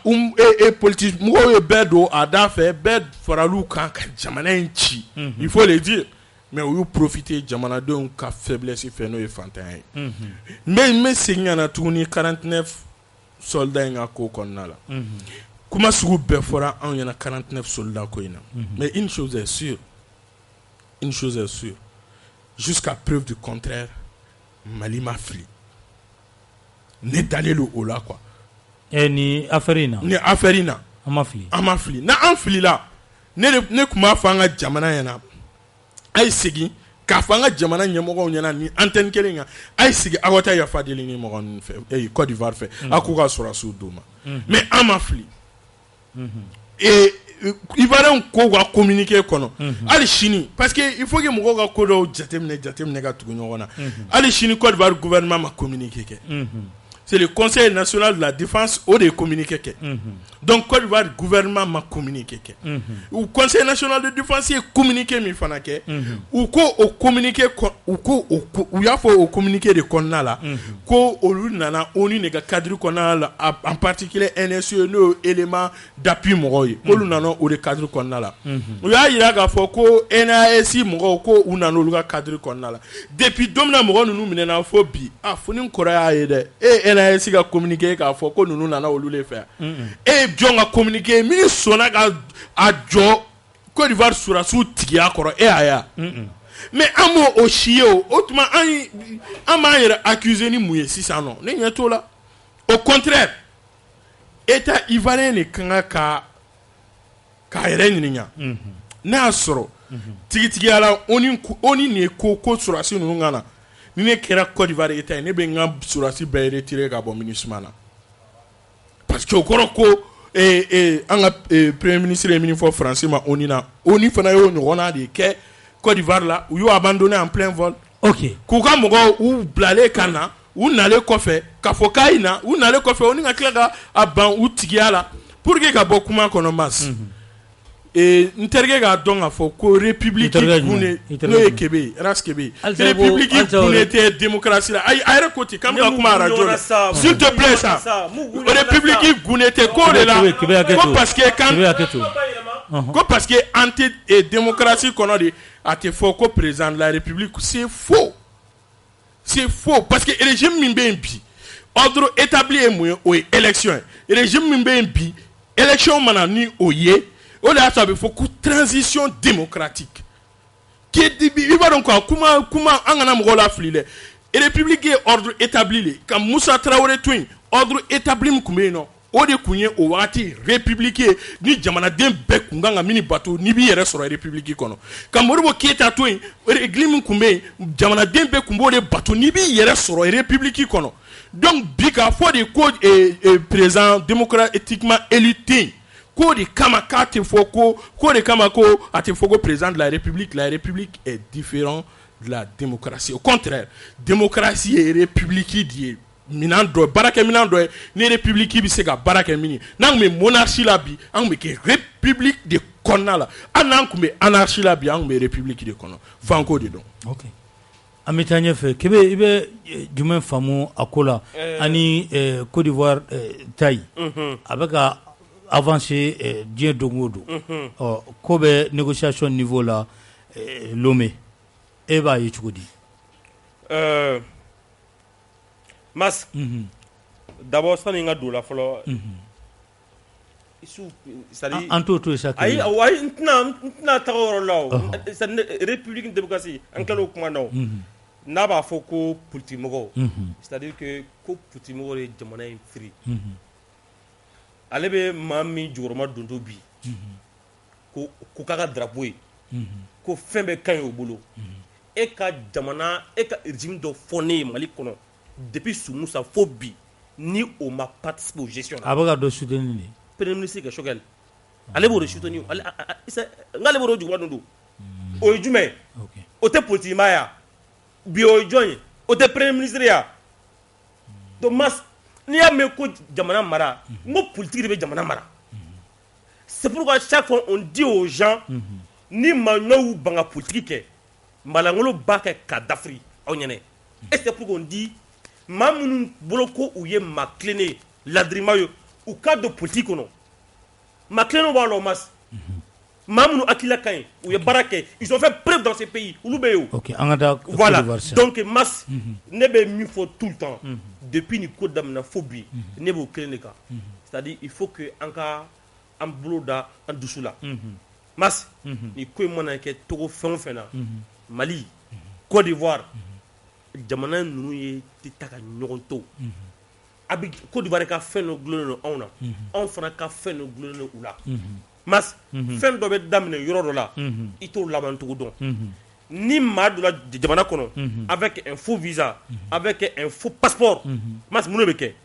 a fɔ an ye dɛ i b'i lasegin de i bɔra yɔrɔ min na i b'i lasegin ka t'i fɛ yen de quoi ne ko depuis don min mas ni ninnu nana c'est 49 soldats avec leurs armes mars habillés en tenue militaire Mali seul depuis le Mali a jugé que ces gens-là sont entrés dans notre pays illégalement mas u nana avion min na dɛ o avion kelen de tun bɛ segin n'o ye tuguni mas est-ce que bi an bɛ yɔrɔ min an bɛ se yen wa mas ne ye dimi don e la ni e fana b'i fɛ k'i ta sara ne na hali ni e b'a dɔn bolokuru la i tɛ se mais i bɛ se ka dimi don ne na sira min fɛ n'i b'a dɔn o sira fɛ kɛ surtout an bɛ instabilité min kɔnɔ bi diɲɛ b'a kɔnɔ dɛ mais anw ta fana ka jugu ni maa caman ta ye an tɛ ka kuma yan pendant kɔrɔ bɔra k'a fɔ sa ko même carburant 10 jours on peut pas tenir mas c'est ce qui est aberrant moi j'ai dit aux gens gouverner c'est prévoir bɛɛ b'o dɔn mas depuis Russie ni Ukraine ka ko daminɛna la Côte d'Ivoire a mis 47 milliards de francs CFA carburant na ka taa bila yen Sénégal 17 milliards de francs CFA ka taa bila yen Bénin phosphate 800 000 tonnes ne b'a fɔ mɔgɔw ye dogo do quoi fanga mara tɛ dɔrɔn ko min bɛ bi k'i ka fɛɛrɛ ɲini o la quoi fanga mara ye de sini ɲɛsigi ka sini ɲɛ bila mais malheureusement c'est ce qui manque à nos autorités actuelles minnu m'an kunna bi o de b'u jama u tɛ ka sini ɲɛsigi u tɛ ka sini ɲɛsigi c'est à dire fɛn bɛ c'est à dire situation bɛ bi u bɛ fɛ k'o de gérer bi mais min bɛ kɛ sini u tɛ fɛ k'o gérer c'est pourquoi diɲɛ don o don i wuli o wuli dossier kura i wuli o wuli c'est-à-dire un nouveau événement. C'est pourquoi aujourd'hui, il est temps que Angabo Konomas, Nebolo Bi, c'est 49 soldats. Namanye, Mogoye Mandofo, Mas, est-ce que 49 soldats, 49 mercenaires peuvent faire trembler notre régime? Nous, qui avons fait est-ce que 49 soldats, mercenaires étrangers, peuvent renverser ce régime? Le Mali a combien de forces spéciales? On en a beaucoup. Donc, depuis 2 minutes, ces gens-là sont des soldats ivoiriens. Il faut les rapatrier. L'un des piliers, Mas Djamanaka Basiki fin d'Oka, au fin de Djumé, ça c'est ta paix avec les pays frontaliers. Sentiment, émotion, au Kana Ambla, Kodola, Andjorode, Djemabe Jodi Oma, Mas, Morochit Sekai, au Kumanika in Kasso. Mali Djorobi, Wanaï fait ou Andjoy, mais il ne faut pas que Andjo Kanake Ambolo, Djaki Doy. Nous, les bolos, qu'on trouve intérêt d'attente. Benga Kola. Pour que on se gatanye. Sinon, nous, Fanago Koube, Dado choix, Agnès. En Fanafa, Ami do choix, ou do choix, Ami do choix. Tiamas, Tiabolo de Gastro, Dumbi, ça va clé au nord. Mas Bebadoun, Mas Bebadoun, Tabarkala. Bradungo, Mali Konobi, ou Ganogade. Petao, oh, Ninkokele, ah, bon, al nous tenons na sanga, ou bole no nyon fait. En fait, mandat d'arrêt international lancé, anga mauno fait, Mamunumbe ni Ayrala Kafoko, Shikakele Nulaku, Umara, Jamana Nafolo Dola, au Dof Nebekonoir. Yala. E fait lien bɛ nin ko fila ni ɲɔgɔn cɛ coïncidence doit walima lien dɔ bɛ yen. Bon coïncidence bon a bɛ se ka kɛ lien bɛ u ni ɲɔgɔn cɛ mais sɔnni ka i ka ɲininkali jaabi n bɛ fila fɔ n dɔgɔkɛ. I dɔgɔkɛ jumɛn Kebe Kebe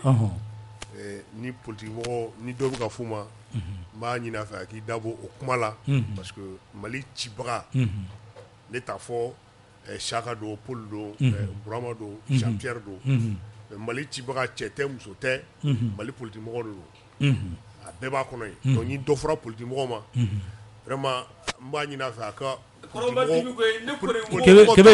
kuma bɛ d'i ma. Kebe a kɛ to. Ninnu to an bolo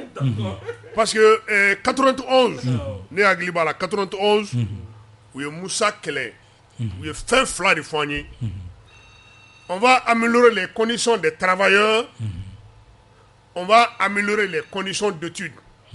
Ne b'o fila dɔrɔn de ta kɛlɛ kɛra n'o fila de ye. Écoledenw lasɔrɔla ka bɔ dans la rue ni o slogan de ye.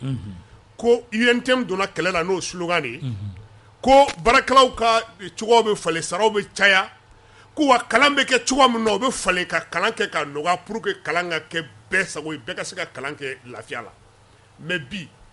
kalan yɛrɛ bɛ yen wa jango ka kɛ lafiya la wa baarakɛlaw bɛ cogo di u bɛ ka se ka balo yɛrɛ wa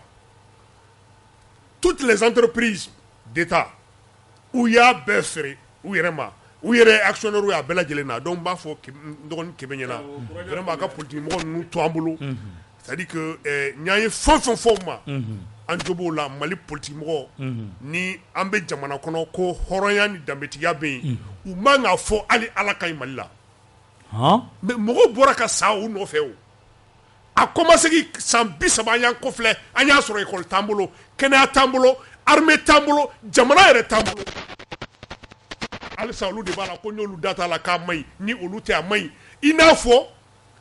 pour que i ka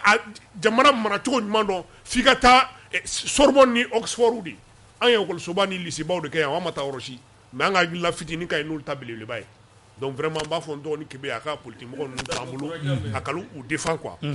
maintenant n bɛ fɛ ka min fɔ dɔrɔn ne tun ye min ye depuis que ne ye mandat d'arrêt personnalité ninnu contre la an y'a jateminɛ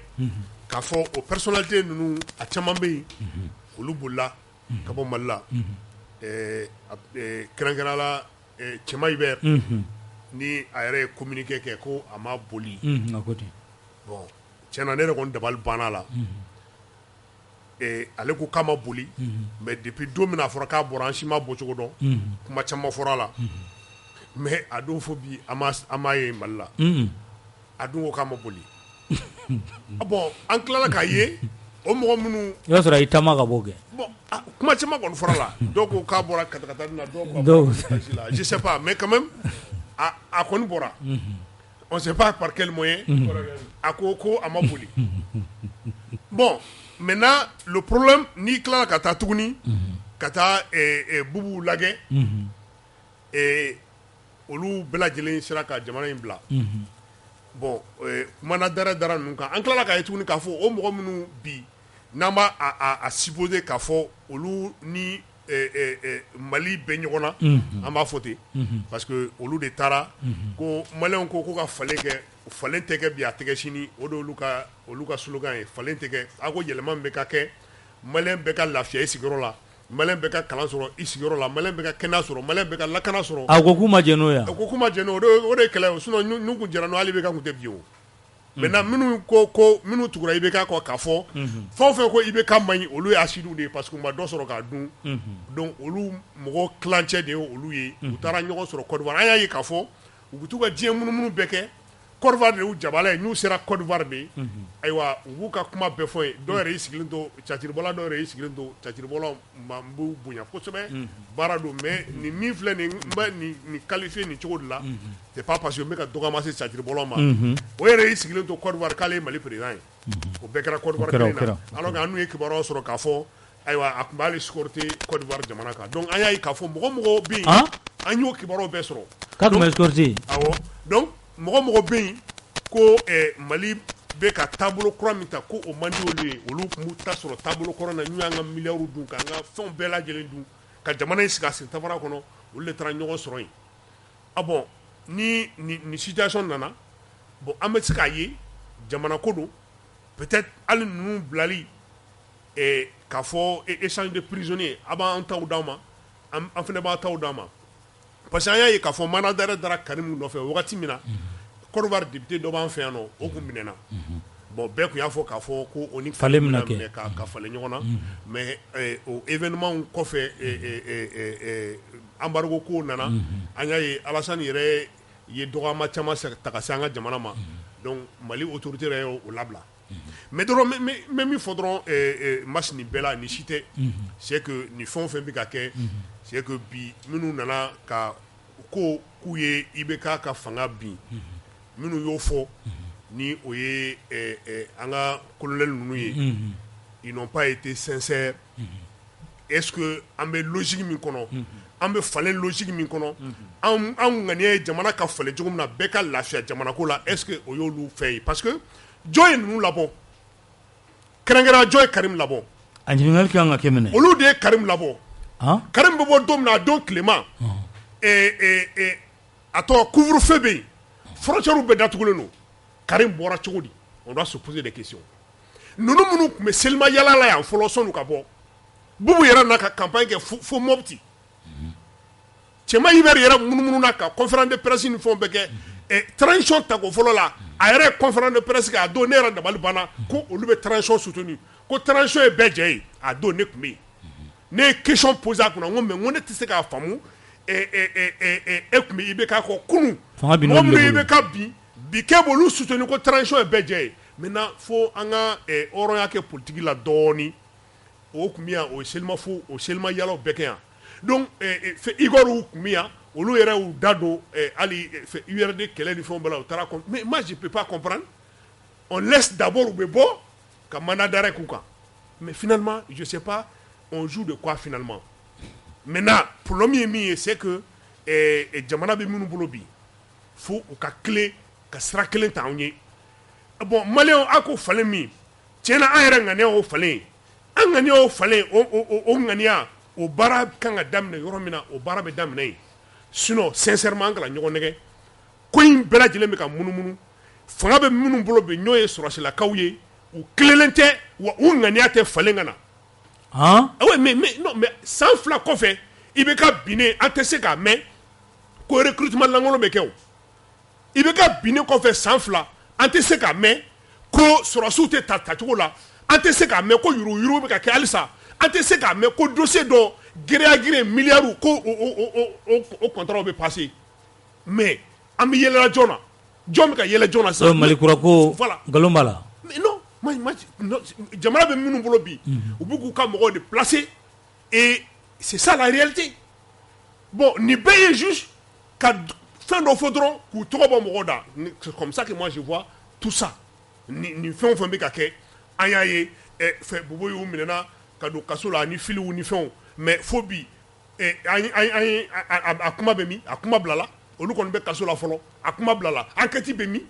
maintenant il est temps que ka enquête dayɛlɛ après fɛn a tɔgɔ liberté provisoire ni fɛnw bɛ taa négocier dossier bɛ bila an tɛ dossier bila cogo dɔn jugement tɛ kɛ et depuis démocratie fanga nana jɔn hakili b'a la k'a fɔ ko nin dossier ɲɔgɔnna dossier kumaba ko a dayɛlɛ la ka tila ka taa juger ka tiɲɛ fɔ mɔgɔw ye mun kɛra mun ma kɛ jɔn jalaki don jɔn don mɔgɔ min jalaki don mun kɛra la a y'a kaso kɛ wa a y'a fɛnw sara wa an m'a ye o n'a scandale sugu wulila an b'a ye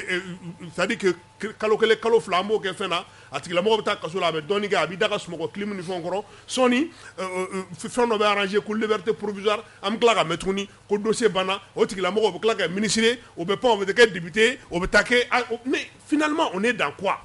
moi je pense que nin bɛɛ ye o de ye maintenant on devait sortir de tout ça sinon sincèrement ni o y'a sɔrɔ Asimi ni a jɛɲɔgɔn kun ŋaniya ye falen ye coup d'état kɛra don min na a don tilema frontière bɛɛ bɛ datugu cɛ si tɛ bɔ fɔlɔ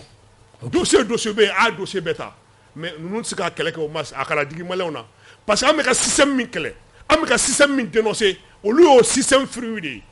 jɔn tun bɛ taa Prytanée la jɔn bɛ taa Prytanée la hali bi ni mɔgɔ t'i ko mɔgɔ m'i ci n'i taara o b'i gɛn i ti passé kalanko tɛ mérite tɛ halisa o bɛ yan halisa o bɛ yen hali sini o bɛ yen donc maintenant Asimi ninnu y'o firiw de ye o kalan m'u se Prytanée la o k'u ye bɛɛ dan k'u taara Prytanée la o tɛ koyi u dennen tun don kumaba dɔ la ou bien dɔ y'u ci a banna donc an b'o système de kɔnɔ olu y'o système de profiter u filɛ o système nafa de kɔnɔ donc olu tɛ se ka na ni falen ye maintenant u bɛ na ni falen condition kelen maliyɛn kala da ka sunɔgɔ parce que n'o de fɔ kuma bɛɛ an bɛ hakililajigi k'o la IBK élu à 77% an y'a fɔ i hakili b'a la i ka plateau kan ne y'a fɔ n ko IBK tɛ se a kan ka gɛn o fanga la a don e tun bɛ n'i bolo da la an y'o fɔ IBK ma élu mɔgɔ min donna fanga la fenêtre fɛ k'an nkalon critiquer maliyɛnw an ka ɲɛ yɛlɛ an ka kow lajɛ a ɲɛ kan ko in bɛ ka taa cogo min na a tacogo man ɲi fɛn o fɛn mais minnu tun kan ka boli san ka sɔrɔ an bɛ ka minnu ɲini olu fana bɛ Mali la bi k'u tɛ sɔn n y'olu da ma don a la f'u b'a fɔ ko dɔ ka taga olu fana nana tajuru sara la olu ka fanga binna minnu bolo olu ka président gɛnna olu ka président tun ye IBK de ye o mais mɔgɔ min kulu min y'u ka président gɛn n'o o kulu chef tun ye Choguel ye bi olu fana bɛ t'u den sɔrɔsiw kɔfɛ ka communiqué fitininw kɛ Choguel ka taa a don ta a bɔ tan Choguel tara n'o de fɔ n'o fi ka plateau kelen kan ala sogo bɛ k'i ka na la an man ka kini nu sogo bɛ k'a la mais n'an bɛ fɛ ka min fɔ dɔrɔn c'est que n'i y'a ye nin bɛɛ bɛ kɛ c'est parce que sɔrɔsiw de jɛlen tɛ halisa Assimi n'a a jɛɲɔgɔn. Ok Youssou mandat d'arrêt cɛ a to n ka n kɔrɔkɛ fo tuguni pour sa sincérité dans les débats i b'a dɔn an ka fɛn dɔ jɛya quoi an ye kunnafonidilaw de ye a nafa t'an kan k'a fɔ kuma dɔ la an ka taa an dɛn mɔgɔ dɔw la k'a fɔ k'an bɛ kɛlɛ kɛ n'o de ye fangaw bɛ na u bɛ taa présidents bɛ na u bɛ taa premier ministre bɛ na u bɛ taa gouvernement bɛ na u bɛ taa hadamadenw bɛ na u bɛ taa ne bɛ to n ka journalistiya la et je me plais dedans ne bɛ o fɛ bi ka tɛmɛ diɲɛ baara bɛɛ lajɛlen kan bi n bɛ yɔrɔ min na donc k'a fɔ n terikɛ ɲɛna a kana k'a kɔnɔ ko ne bɛ ka Choguel bɔ politique mɔgɔw la quoi ne ti o tɛ ne ka baara ye quoi jamanadenw de b'a lajɛ wagati kelen min na an bɛ k'a fɔ ko politique mɔgɔw y'a kɛ tan o y'a kɛ tan bon o wagati kelen na jamanadenw b'a fɔ o mɔgɔ ninnu cɛla dɛ mɔgɔ dɔw bɛ yen minnu y'a kɛ tan o y'a kɛ tan o y'a kɛ tan n'u ɲana ne ye kuma kelen min fɔ tan bi bi na mɔgɔ tɛ se ka démocratie kɛlɛ fɔ n'i ma Umaru Mariko fɔ o mɔgɔ tɛ se ka démocratie kɛlɛ fɔ n'i ma Madame Si Kadiatuso fɔ o y'an ba ye Tanti Salama mɔgɔ tɛ se ka démocratie fɔ n'i ma o an fa Umaru Si fɔ o mais mun de ye problème Ousmane Si mais mun de ye problème ye o mɔgɔ ninnu cɛla mɔgɔ dɔw de bɛ yen minnu ma ɲi n'an kan ka fɔ n'an b'a fɔ fana k'a fɔ ko ne bɛ ka Choguel sen bɔ a la ayi mais ne b'a dɔn ne dalen don fɛn kelen na politique mɔgɔ tɛ Mali la ko min y'o sɔsɔ Choguel ka fisa ni politique mɔgɔ ninnu ye bi peut-être o de y'a to u b'a fɔ ko peut-être ko Choguel de ka di ne ye Choguel ye kuma kelen fɔ mɔgɔ si ma se k'o sɔsɔ Mali bɛɛ a ko Musa Traoré ka fanga binnen kɔfɛ ko 92 ko IDP mɔgɔw tun bɛ fɛ ka bɔ ka taga fanga ɲini k'ale k'u ma k'a y'aw jɔ dɛ an tɛ se ka fanga ɲini nin wagati dɛ anw de bɔra ka renverser sisan jamanadenw y'a jira k'a fɔ k'u tɛ anw de fɛ sisan o suma k'o dugumajɛ an bɛ taa mun fanga ɲini na bi a ko an k'an jɔ fanga dɔ ka sigi sen kan ni fangaw sigira an ka sigi an ka taa jamanadenw munnafan ɲini o fanga sigilen kɔfɛ et c'est ce qui s'est passé en 92 Mali politique mɔgɔ tɛ yen min sera k'o sɔsɔ Choguel ye nin kuma fɔ don min na mais n kɔrɔkɛ bɔra k'a fɔ sisan mɔgɔ minnu bɛ yen nɔ Amadu Koyita ni Kawujimi kɛ don min na ORTM sanfɛ Amadu Koyita ye mun fɔ Kawujimi ko n'a bɛ taa Sɛbɛnnikɔrɔ don min na k'a bɛ taa k'anw jɔlen sɔrɔ Jikɔrɔ ni k'aw kunbɛn i bɛ ka taara minɛ ka sɔrɔ Koyita dogolen don mais bi o mɔgɔw de bɛ ka na bi non parce que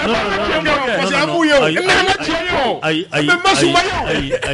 an bɛ Umaru ayi dafa kuma dɔ la ni nin kuma to a ka tɛmɛ dɔrɔn a ma ɲi an b'u si ye o an ye jɔn ye dɔw b'a fɔ k'an bɛ tɛmɛ o su kan wa mais a ma ka a dɔw b'a fɔ ko Mali bɛ tɛmɛ o su kan wa parce que i b'a dɔn fɛn dɔ don f'an k'olu mais ni ko k'a y'a dogo o de la an ma mɔgɔ ye o an ye jɔn ye résistance jɔn tun bɛ yen k'i jɔ jama ni bɛ k'a ka so an ye jɔn ye o de la politique la kuma kun ye jumɛn ye n'i ye kuma fɔ bi a bila i kunna ko cɛw bɛ yan musow bɛ Mali kɔnɔ u mɔgɔ ti ka to la mɔgɔ ti ka na la ni a kuma jɔr'i la don min na a bɛ f'i ye n'i bɛ sankolo jigi i bɛ sankolo jigi mais a don u ye conférence de presse kɛ mémorial la ko ni i bɛ ka ni cɛw cɛ ɲɛsin i bɛ ka so ma k'o de tɛmɛ olu su kan Pataolo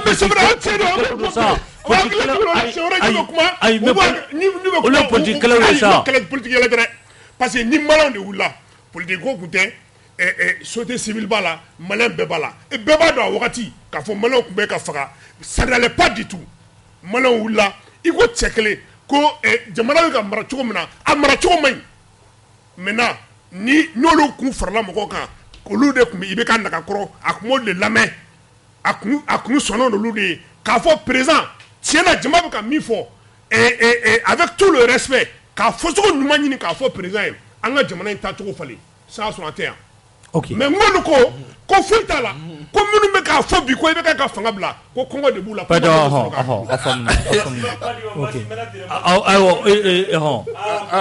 Awɔ an bɛ kuma segin Kebe ma an ka kuma segin Kebe ma. Awɔ e ka waati ni tɔ Payita y'o ta Kebe voilà Kebe ko kuma filɛ nin ye. awo kuma filɛ tulo b'i la kɔrɔ voilà mandat d'arrêt n bɛ se ka min fɔ mandat d'arrêt kan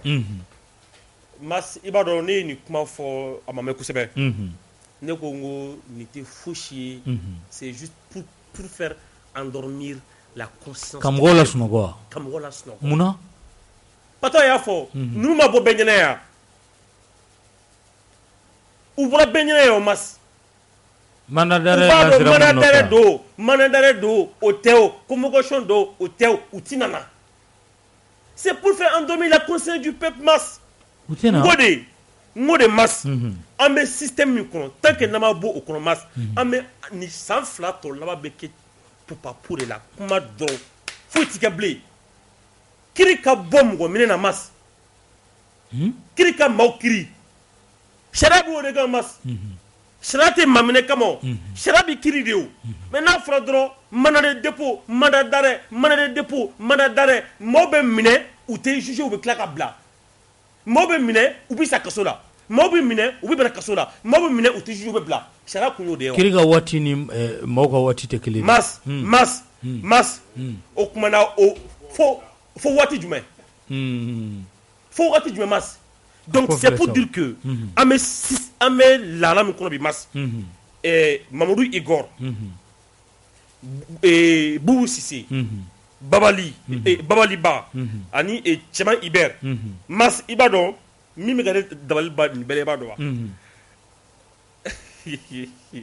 c'est à dire kiiri tigilamɔgɔw yɛrɛ tun bɛ ɲɔgɔn na kuma min nɔfɛ ko haute cour de justice de bɛ se ka ministre kɔrɔ kiiri ne ko mas sariya ye jɔn ta ye an ma tɛmɛ yɔrɔ kan nin parce que fanga bɛ maa minnu bolo marifa bɛ olu de bolo sariya bɛ kɛ olu de ta ye n'a ilaha illa ko tɛ o sariya ye sariya de ye o mas ayisa Yusu kuma ma di masa Yusu sabali sa sariya de y'o fɔ i m'a faamu mas donc ko ministre kɔrɔ kuru sari so min bɛ se ka olu kiri ka u ka kuma fɔ mas o kuma fɔlɔ n ko a kɛra mankan ye kiri tigilamɔgɔw yɛrɛ dama ni ɲɔgɔn cɛ mas o kɛra o ma kɛ an tulo b'i la donc ne bolo bi ni an bɛ o danga na sariya bɛ yen mais don min n'a bɛ enranger an b'o fɔ mas a filɛ nin ɲɛkɔrɔ yan article 96 la haute cour de justice est compétente pour juger le président de la République et les ministres mis en accusation devant elle par l'Assemblée nationale pour haute trahison ou à raison des faits qualifiés de crimes ou délits commis dans l'exercice de leurs fonctions ainsi que leurs complices en cas de complot contre la sûreté de l'État. Ne m'o fɔ Youssouf, sariya de y'a fɔ. Donc aujourd'hui, sariya bɛ sɔsɔ quand on veut, sariya bɛ bato quand on veut, parce qu'on a le pouvoir, on est au pouvoir parce qu'on a les armes. Donc aujourd'hui, ni maa naani ninnu mas u tina na min bɛ ka kɛ i b'a dɔn ce que j'ai dit aux gens an bɛ san 2 in kɛ tan yɔrɔ ni affaire baga bɛ ka faga affaire jumɛn Côte d'Ivoire mandat d'arrêt international ko tɛ n t'o baga fagatɔla yan dɔw kun bɛ ka nalen mas i bɛ n'a ye tuguni affaire wɛrɛ bɛ daminɛ tuguni dossier wɛrɛ bɛ dayɛlɛ tuguni événement wɛrɛ bɛ dayɛlɛ tuguni mas an bɛ bɔ o kuma na débat radio télé journaux presse écrite presse orale an bɛna ka fɛn fɛn mas o bɛ ban dɔrɔn bɛ dayɛlɛ donc an bɛ san 2 in bɛɛ fana kɛ tan tuguni mas événement sur événement dossier sur dossier mais min b'an kɛ i b'a dɔn mas i b'an ka priorité dɔ bi yan ce n'est pas un mandat d'arrêt international contre ces 4 personnes hein on veut manger an bɛ fɛ ka dumuni kɛ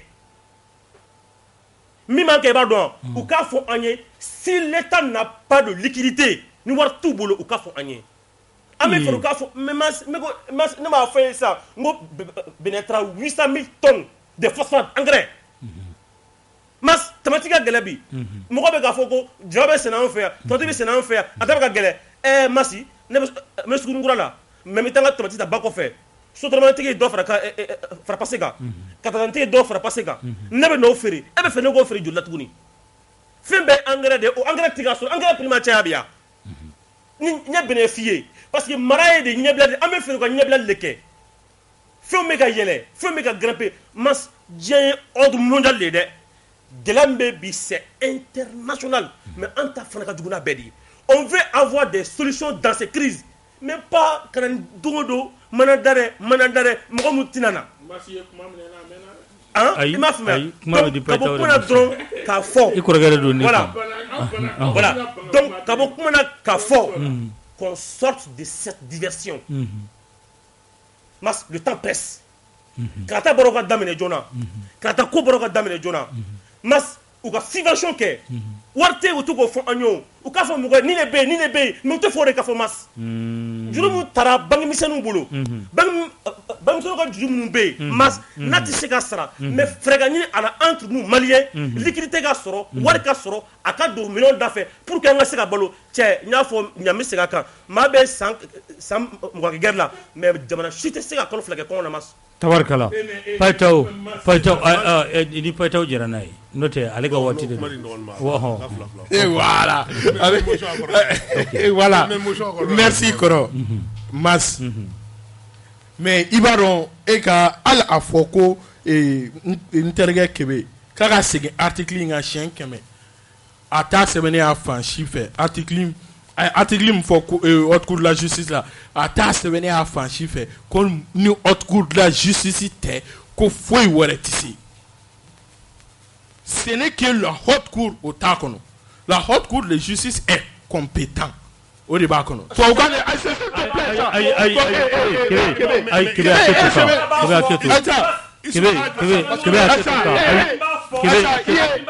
Kebe Aketo mais ni haute la justice jurisprudence dɔ de bɛ dayɛlɛ ne yɛrɛ bɛ motion ɲini fɛ parce que an bɛ matière min na elle est trop spéciale voilà parce que ni ka domaine tɛ quand tu prends le droit a 3 sources le droit a 3 sources source fɔlɔ ça c'est la constitution o de la fɔ ko sariya sunba source filanan ça c'est les lois an bɛ fɛn o fɛn dɔn maintenant source wɛrɛ bɛ yen c'est ce qu'on appelle la jurisprudence la jurisprudence c'est l'ensemble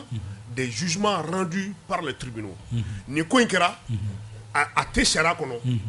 a tɛ constitution kɔnɔ mais a kɛra Segu a kɛra Kayi a kɛra Mopti juge a tranché nin cogo la ça devient une source de droit. C'est ce que je voulais dire. Moi, c'est que le fait que Constitution B, Moussa a été jugé devant la cour d'assises, président du Mali. Alni Ndongo président de la République, mais président du Mali, il a été jugé, arrêté en 91, 92, 93, à jugement Flabekra, crime de sang, crime économique à Flabekra. Et devant les assises. Et le ministre Oumar Ibrahim Touré, il a été jugé 2007. Il a été jugé devant la cour d'assises. Et le ministre Adama Kone,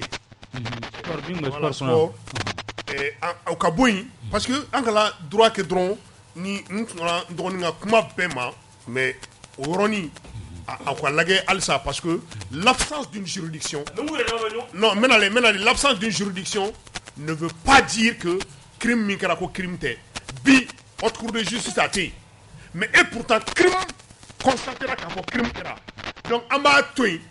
parce que haute cour te non parce que au-delà c'est une matière trop spéciale. Donc, ni ama franti ka fait un peu la fili kono. Et personne. Ah oui, parce que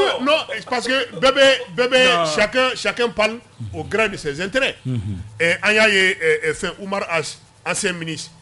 il y avait Kassoula, mais pourtant Mohamed personne n'a parlé. Et le jour où il a été placé sous mandat de dépôt, moi j'ai publié sur ma page où sont ces juristes-là. Donc on a l'impression Mali koye kungoloko de maintenant anga bokono c'est que jurisprudence bi permettait bi kan nous mine ko juger Mamadou Kamara ancien ministre avec Kassola bi avec Kassola wa Fili avec Kassola bi non mais faut mi faudron c'est que on a eu par le passé tribunal ou penché ancien ministre ou ka fonka. Donc, quand des jurisprudences créera, ça devient une source de droit. Donc, à partir de cet instant, donc, moi, je sais que la constitution qu'on fait, quand on est ancien ministre, qu'on est qu'un dossier juger tribunal fait. Et puis là, ça dit que justice chapeau ni Mali charata Cour suprême ne va pas belager sans fait. Mais Cour suprême c'est qu'à date de mon dossier là. Maintenant au corps beaucoup de pays on loue chara sans fait. Alors que nous bafo nul n'est au-dessus de la loi. Moi je suis des chara sans fait. Donc il faut on est au rond de là. Mais comment dire voilà. Et Alsa, ambe baro la, anya kuna fundi la odi. Nambe baro ke, je pense que ambe sosoli minunke, olute uwele ko sosoli mais nyogon dafadi do. Donc ambe nyogon dafadi doron. C'est ce que je voulais dire à mon ami Kafoko et nous bi ka mini fort tantôt Kafoko otisega ko ou blayero sababu quoi parce que ko do de kela faut au ko nous ni donc là où je rejoins Raskebe odi Kafo. Franchement, on a justice de ka bo ni koni na quoi parce que we koni ni là on a justice kuma be o be mo godi mine ka blind jugement terrain anti go da est-ce que justice ka tani mo ça awasa o wa ke tienre mais anti go da si mi kune anti go da shogel kune chef suprême terre awo non mais nous banaga on a tribunal konona non il souffre mais il faudra c'est que Moussa 23 ans de règne amenena ka juger volonté dans le dossier c'est juste une question de volonté parce que quand faut juger ga tempérament de mo tatikele ça c'est juste un alibi quand faut aya damine ni fengara na santanke mais aya amado aya no dossier na un dossier presque fini. Ils ont fait 7 ans en prison et après on les a libérés. Mais on est dans quoi? À quoi ça sert tout ça? Parce que tout ceci, ça dit que nous met enfermés. La loi est très claire. Quel qu'en soit le crime, la détention provisoire ne peut excéder 3 ans. C'est ce que la loi dit. Okay. Mais quel qu'en soit le crime, parce que le mandat de dépôt a une durée de 1 an et renouvelable 2 fois. Donc, ça fait 3 ans. Donc, quel qu'en soit le crime, il manque 3 ans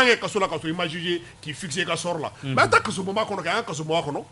mais moi, je le paye, 6 ans, 7 ans, donc 10 ans, on m'a jugé. Donc, il y a dossier là. Mais il faut arrêter avec ça. Et maintenant, le ministre de la communication, le ministre invite aujourd'hui les magistrats à tout à ce moment-là, pour que le dossier soit diligenté. Nous, sincèrement, on n'est pas ici pour que magistrat procès, mais ni tient mis au fond. Parce que détenir quelqu'un en prison, au-delà du délai légal de détention, c'est aussi violer ses droits. Ok. Et Mamas. Mamas. Il faut donner comme ça. Bon, multiplier. Il t'a fait. Ok. On me dit que Kébé, on me t'a fait. Jessim y est attaqué là-bas mon beka ke ni wati là-bas on le beka revendiquer. Il va être choudi.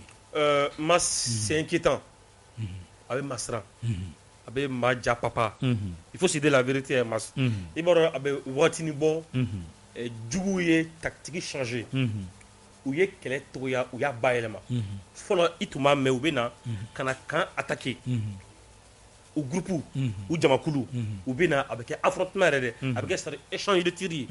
Mais ni Watini nous corona Mas, il taille ou B. Comme quasi de quai, voiture piégée, ou bien mon blagana flas, ça va nani, ou tichaya. Bon, alibaye, ou bien perdu dans un kuna, mais où ta fan fait, un méthode ka ou ninike. Donc, d'où est slash et toya, voilà, exactement. Donc, mais bito mi ankan, où y est à baillement. Mais mas, ibadon, Folo ikma me ko Tombouctou, Gao, Kidal, Anrabo Ola, Moti, Ségou. Si mas il n'y a pas là, Gabagana, quand il n'y a pas fait Kakana. Donc 600, c'est à 0 pas de la capitale. Donc au Korea mié, aye mo Jao, amam mo Jabi mas, femi meka kebi, akanga ma jatike. Mais ni compte d'oreille mas, c'est-à-dire il ne vise pas les civils. Ils ne visent pas la population. Ils visent quoi? Ils veulent montrer au monde entier que l'armée malienne monte en puissance. Ko est galonné. Akuye de Kaira Ana ni ako abe aka armée ko aka armée be 5 ans. A flâner en mekana gauche like faut kati ba moko krefe. et communiqué min fana kɛra u ye kuma min fɔ ko u bɛ se ka hali attaque kɛ Bamako ko parce que Bamako est déjà infiltré mas piscosi de don kunu si sɔgɔmada fɛ mas on m'a réveillé à 6h ko ne k'an kun bɔ ko dɔ bɛ du kɔnɔ k'a ko a mago bɛ dɔrɔmɛ 10 de la denmisɛnnin de don mas muso fɛn bɛ du kɔnɔ a bɛɛ b'o la parce que k'a fɔra ko rebelle bɛ dugu kɔnɔ mas est-ce que bɛ ka piscosi faamuya donc piscosi de bɛ yen sisan hali ni maa ye dunan ye dɔ i ka da la i bɛ siran parce que ko Bamako est infiltré ko juguw donna Bamako ka ban donc juguw bɛ yan o juguw tɛ yan o mais ne bolo alarme kan ka to sen na min bɛ se ka to force min bɛ an ka armée la mas a ka se ka to sen fɛ mais anw bɛ fɛn dɔ négliger qui ne doit pas être négligé ça c'est le renseignement mas an ye ba don équipement na an ye ba don kɛlɛw la an bɛ ka jugu kɛlɛ ni jugu nana an kama face à face la sisan jugu tɛ se ka u tɛ se an na mais an bɛ ka fɛn min négliger mas o de ye renseignement ye donc il faut que l'État mette en place une bonne politique de renseignement sécuritaire min bɛ se k'a to jugu bɛ na cogo di jugu bɛ cogo di n ye kuma dɔ fɔ min ma tila ka segin a kan n'i ye ninnu ye ka don Bamakɔ ka don Mali la ka don Sikaso ka don Kayi ka don Moti mas o tɛ dɔwɛrɛ ye dɛ u bɛ na mobili minnu kɔnɔna na ka na mas lakana de tɛ dans ces postes de contrôle maa bɛ se ka don Togo suguya bɛɛ la Mali kɔnɔ yan mas bɔ Abidjan bɔ Burkina Sénégal fo Mali kɔnɔ yan mas i bɛ ɲininka fɛn kelen de la ta pièce d'identité même ton sac à dos mas u t'a kɔnɔ dayɛlɛ k'a lajɛ or que marifa minnu bɛ bi mas c'est des armes c'est-à-dire démontable i bɛ se ka marifa den 5 kari k'a bila i ka saki kɔnɔ bi n'a y'i ja 10 yɛrɛ donc bon moi je peux venir avec les armes à Bamako ici dans mon sac à dos on me fouille pas i bɛ jɔ polisikɛ bɛ na gendarmerie bɛ na garde bɛ na dɔrɔn ce qui l'intéresse c'est 1000 francs c'est 2000 francs donc il faut que en cas poste de contrôle minnu bɛ mas baka don u la maa ka se ka caya vigilance ka se ka kɛ min bɛ se ka to jugu mana sira fɛ an ka se ka u kunbɛn attaque bɛ ka caya a bɛ ka revendiquer fɛnɛ bon mas n b'i fo maintenant je reconnais mon jeune frère Kébé mas n bɛ fɛ ka min fɔ dɔrɔn c'est que an kan k'an sigi ni nin ye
i bɛ Mali fan bɛɛ yala et an filɛ contexte min kɔnɔ wagati min kɔnɔ sisan ko minnu bɛ yen c'est pas normal que 40 tɛ mɔgɔ min kun mɔgɔ ma sɔrɔ 40 tigi la min bɛ se k'a seereya k'a fɔ n bɛ karisa dɔn n b'a bɔ yɔrɔ dɔn n b'a fa dɔn n b'a ba dɔn maintenant ni karante t'i kun tiɲɛ yɛrɛ la karante t'i kun e ti maa jugu e ti fɛn ye ne hakili la e kan k'i ka déplacement nɔgɔya k'i ka taa ni ka segin nɔgɔya mais an b'a ye bi n'i sera an ka poste la malgré que ni y'an ka sɔrɔ wale min bɛ ka taa a walew caman bɛ ka taa an ka finitigiw dagayɔrɔ de la mais taa an ka finitigiw dagayɔrɔ la i b'a ye k'a fɔ anw bɛ jɔrɔ min na anw bɛ ami min na a caman na n'i sera poste la souvent tu te poses la question est-ce que an bɛ jamana kelen kɔnɔ o ye kelen ye aspect filanan ye jumɛn ye c'est que anw yɛrɛ ti k'an yɛrɛ bila k'a fɔ Mali bɛ gɛlɛya min kɔnɔ mɔgɔw bɛ yen olu fanga ka bon n'an fanga ye siɲɛ 100 olu an ye min da olu kan an ye lamaloyali min da olu kan bi n'i ye seko ye u b'an kɛnɛ ta u b'an ɲimi donc anw kan k'an kɛcogo falen ka bɛn n'o ye mais i y'a ye malheureusement anw ti ka an ka jamana marabaaw ti ka bɛn ni o ye o de la c'est-à-dire que hali ni u b'a fɔ ko infiltration bɛ kɛ o infiltration bi mɔgɔw bɛ don Bamako ka bɔ cogo min ka d'u ye bi a kan ka kɛ poste bɛ yɔrɔ o yɔrɔ mobile o mobile bɛ tɛmɛ a mobile kelen o kelen a kan ka dɔn mobile ye jɔn ta ye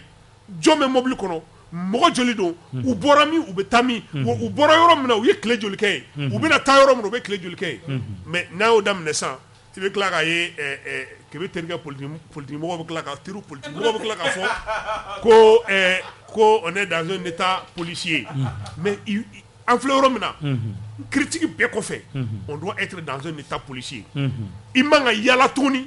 k'a sɔrɔ e ye sugu ma dɔn n'e ye sugu ma dɔn e kan ka minɛ ka bila bɛrɛ la yanni sugu ka dɔn maintenant k'a fɔ mɔgɔ ye ni gafe jɔnjɔn t'i bolo i sugu bɛ dɔn ni gafe min ye e bɛ se k'a to i sigiyɔrɔ la e ka munumunu da nin wagati kɔnɔ kalo 6 san 1 kɔnɔ e ka dɔ bɔ i ka munumunu na pour que an k'a dɔn mɔgɔ minnu bɛ taa ni ka segin kɛ jɔn ni jɔn don k'i bɛ da sira ma seko ka f'u ye ka f'u yɛrɛ kɛ ka contrôle bonya kosɛbɛ an ka poste de contrôle la maintenant minnu bɛ fɛ ka contrôle éviter olu bɛ jigin ŋayaw de kɔnɔ ni jiginna ŋaya kɔnɔ aw ka dugu bɛ san bɛɛ kɛ mobile 2 tɛ tɛmɛ su kelen mobile 10 ka tɛmɛ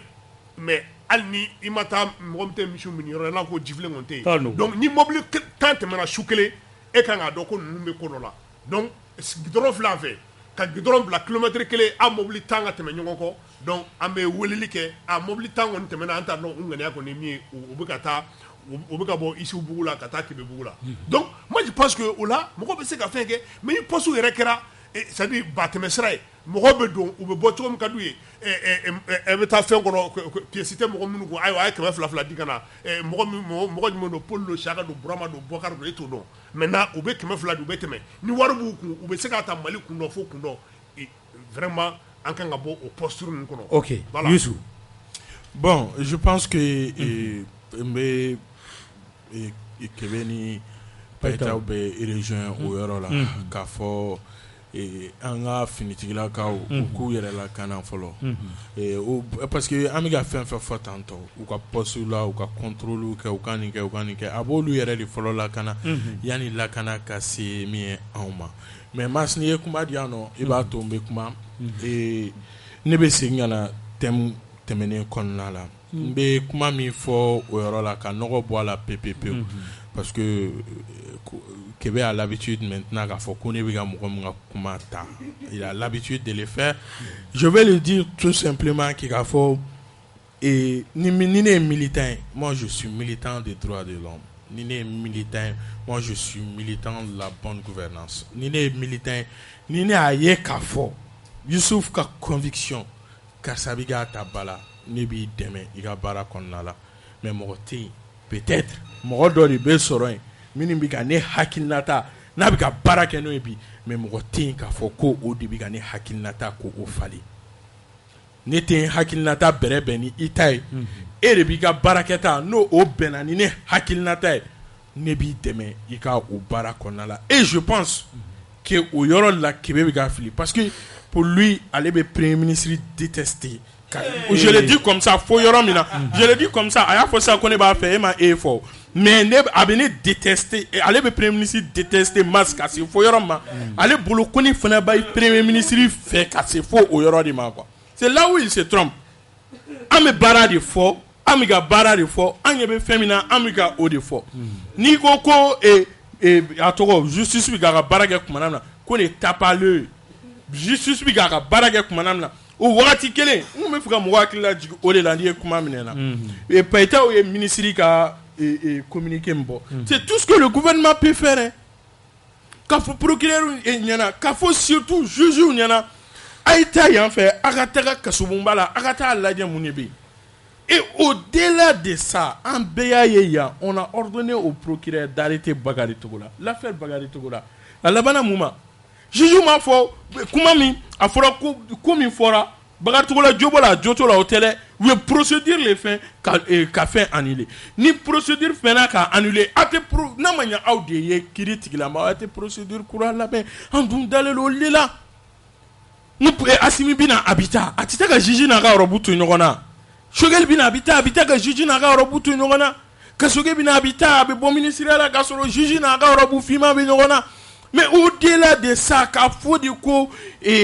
atoro ko nous instrumentaliser le mi pouvoir en place fait ne ma daoudé là où je peux le rejoindre oye ou bora tugodi mo nous bora tugodi fo sura su ko o tien on fa yana mo nous bora beba don afo ko tôt ou tard et surtout dominant au lieu coup d'état le 18 août wage communiquer mi kala c'est très clair oui a yira ka fo ko wari mi kun dabora sura su ka laben ou ka mina kama ko o wa détourner là depuis donc mo be no ni barake o ko konna la ni ministre de défense ou ministre de l'économie et des finances depuis o wati ku nga fo o bela jele ga yala jofolo fanga ni ko nyina nga don. Je pense qu'au parole de Kunganga, au paraminumbe no olumake depuis transition d'amener et malheureusement nous on en a un blabi ni dien qu'on a la kafo qu'on est obligé qu'un mandat d'arrêt international les lancer. Mieux que ça, et masse faut malien ga donc à faux. Ko ote Québec kain quoi. Oye malien kamay. Malien ga donc à faux kuna fundila be kuma fin fla.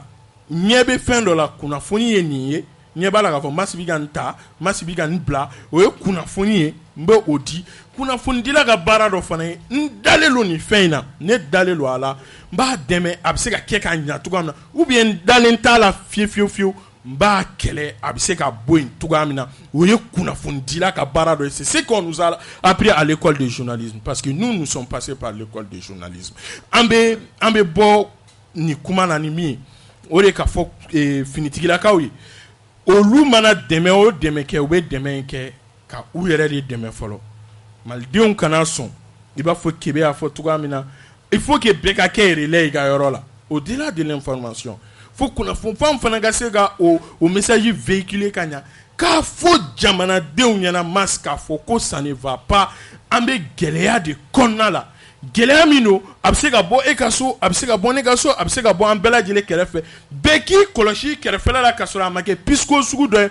jamanadenw hakili ka wuli au contraire jamanadenw ka kɛ soldaw de ye wa kɛ kɛlɛkɛminɛnw de ye ka se k'u yɛrɛ lakana cogoya min na n'o ye siganamɔgɔ min ye a ma fɔ an k'a bugɔ a ma fɔ an k'a nɛni an k'a minɛ an k'a bila fanga tigilamɔgɔw ka bolo kan et je pense que olu b'a dɔn u kan ka fɛn min kɛ u siganamɔgɔ la ka tɛmɛ anw kan mais k'a fɔ de an k'an sigi de n'a fɔra terroriste bɛɛ ka boli ni an bolila u bɛna an sigiyɔrɔw de ta u bɛna hakiliw de ta an kana sɔn o jouer de k'an atteint ka don fɔ an hakiliw la ka don fɔ an ka sigidaw la ni o kɛra non seulement fanga min bɛ yen u b'a la bin ni o kɛra u bɛ tila tuguni ka don fɔ an yɛrɛ cɛla n'an m'an kɔlɔsi an yɛrɛ fana bɛ kɛ cogoya wɛrɛ ye. Ok dakurunya kelen kelen ka kuma kuncɛ foli Kebe.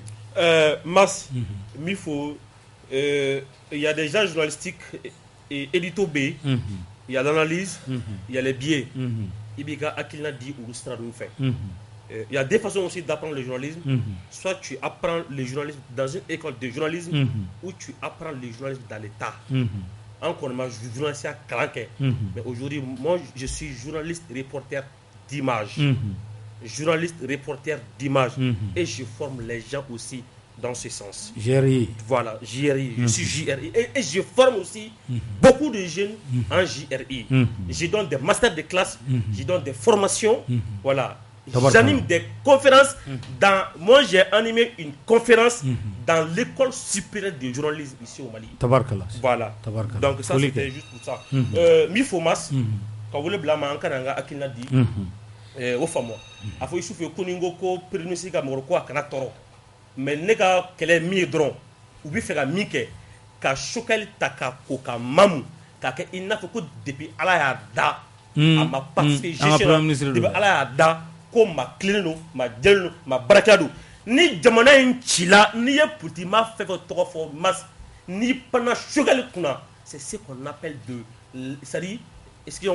de la malhonnêteté intellectuelle. Ok, merci. Donc, et puis précision, IDPM ko a fait ko o ye histoire de sinon Choguel voulait reprendre l'UDPM que c'est le gouvernement qui a refusé. Ok, merci. Voilà. Paitao ka kuma kunje. Bon, ka kuma kunje ne be mi fɔ dɔrɔn c'est que Ala ye jamana in kalifa mɔgɔ minnu na bi. N b'a dɔn an bɛ posture min na kɛrɛnkɛrɛnnen la ni Faransi cɛla parce que an y'a fɔ an bɛ segin o kan an bɛ sa ka o muru to an kan na k'a fɔ an ka gɛlɛya cɛ nɔ tɛ muso nɔ tɛ Faransi nɔ don hali n'o y'a sɔrɔ an ni Faransi bɛ dakun min na bi ni u y'u to kulonkɛ de la peut-être an sera dakun na n b'a ɲini u fɛ u ka cɛsirijala ta k'u cɛsiri sisan ayiwa k'a fɔ ko in kɛra sɛbɛ ye ni ko in kɛra sɛbɛ ye olu yɛrɛ k'u yɛrɛ taabolo falenni o ye dépend o ye fɔlɔ Mali sɔrɔ bɛ taa cogo min na olu yɛrɛ bɛ sɔrɔ min kɛ k'a lajɛ ka dɔ bɔ a la ni a fɔ ma réduire le train de vie de l'État parce que an b'a dɔn ministre dɔw ka véhicule sokɔnɔ véhicule V8 de bɛ u ka so alors que président bɛ pick-up kɔnɔ bon a ka bon mɔgɔ hakili ma k'a fɔ au même moment o jamana kelen kɔnɔ ministre oui mais tout compte fait non mais na kuma na tabu parce que je peux pas comprendre que ministre dɔw ka véhicule sokɔnɔ véhicule V8 ye mais a ka bon ne hakili ma et au même moment on dit que jamana bɛ gɛlɛya kɔnɔ maintenant a fɔlɔ n kama bɛɛ de ma c'est-à-dire que u ka dɔ bɔ État ka charge la kosɛbɛ kelen fila fɛn sɔngɔ bɛ ka yɛlɛ cogo min na personne ne contrôle aujourd'hui ni an bɛ gɛlɛya sɔrɔ ni gouvernement bɛ gɛlɛya sɔrɔ Ala k'an n'a cɛ janya a bɛ kɛ fɛn sɔngɔ gɛlɛyalen parce que ni mɔgɔw nana kɛ ko fitinin min bɛ sɔrɔ fɛn tɛ sɔrɔ mais fitinin min bɛ sɔrɔ o tɛ se k'i permettre ka balo hɔrɔnya la o tɛ se k'i permettre ka balo tiɲɛna a ka gɛlɛn donc gouvernement ka sinsin o kan parce que u bɛ ka fɛn o fɛn fɔ fɔlɔ la o kun embargo o de kun ye alibi ye mais sisan embargo tɛ yen maintenant min bɛ yen sisan o ye gouvernement yɛrɛ ka opérateur économique dilanenw olu de bɛ ka na ka n tɛ san sɔngɔ da fɛnw kun wa le gouvernement est là impuissant devant la situation vraiment la situation vie chère fɛn sɔngɔ gɛlɛyali vraiment u ka solution ɲini o la solution wɛrɛ min kan ka ɲini o ye bi pour que kɔngɔ kana sɔrɔ sini Ala ka n'o cɛ janya n'i taara an ka zone office la engrais ko tɛ yen o de la n bɛ a fɔ n dɔgɔnin ye k'a fɔ le gouverner c'est prévoir bɛɛ b'a dɔn sanu min kɛra ni an ma disposition ta ɲina bɛ gɛlɛya n'an tilala k'a ye malheureusement disposition foyi ma ta parce que jusqu'à présent parti kɔrɔ de bɛ sen na o de la n ko jamana bɛ minnu bolo bi u ma labɛn falen kama u ma labɛn changement kama merci beaucoup merci n b'a bɛɛ lajɛlen Mas n b'i fo ka n barokɛɲɔgɔnw k'olu fo quoi franchement Kebe ye baro tiɲɛ moi j'ai mes idées hakilinaw bɛ Yusufu la a tɛ miiri ni mɔgɔ si kun hakilina tɛ a tɛ da fana k'a fɔ k'a bɛ mɔgɔ si kɛlɛ an bɛ hakilinaw de kɛlɛ an bɛ kɛwalew de kɛlɛ mais k'a ɲɛsin mɔgɔ dɔ ma k'an b'o de ko cu Choguel ka passé n'i y'a ye ne bolo bi ni Choguel kan ka sunɔgɔ ni fɛn kelen y'a kun la ka lafiya n'i y'a ye u b'a ka passé jugumanw fɔ c'est que le président est bon o kɔrɔ k'a fɔ ko bi a bɛ ka min kɛ o ka ɲi o de y'a to u b'a fɔ k'a ka kunu man ɲi kuma bɛɛ u t'a fɔ a bɛ ka min kɛ bi dɛ u b'a fɔ kunu a kun tɛ IBK ka gouvernement na kunna sini a kun tɛ ATT ka gouvernement na a ye kojugu minnu k'o kɔnɔ dɛ ni ale sera k'a yɛrɛ repenti Mali politikimɔgɔ in bɛɛ cɛ la ka segin a kɔ k'a dɔn k'a fɔ k'an jɛra ka tiɲɛni kɛ ɲɔgɔn fɛ wa an politikimɔgɔw an ye tiɲɛni min kɛ an de kan ka force sɔrɔ ka fanga sɔrɔ ka hakili sɔrɔ ka na o erreur in ka n'o corriger n'ale sera k'o sira ta ne b'a fɔ bravo wa an bɛ tugu o hakilina o fana kɔ Kayi fo k'an barokɛɲɔgɔn fɔ k'an kɔrɔkɛ fɔ Foso Umar Cɛfi Mariko k'a fɔ ko la lutte pour que jamanadenw ka lafiya o tɛ jɔ n'Ala sɔnna. Ni Ala sɔnna ma ka bɛɛ lajɛlen fo ni waati in na n b'a dɔn aw ye faamuya caman sɔrɔ an ka bi babu la Mahamadou Kebe, Rash Kebe, le rebelle Kabo, actuel média là, Bakar Paitawo, aujourd'hui, Aleni Youssou Koulibaly Kabo, Ramparla, Ambebefou, Alaka Malikishi.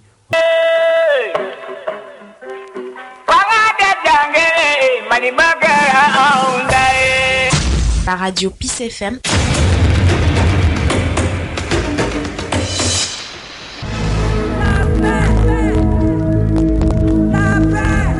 Peace FM 98.8 FM. La radio de la paix.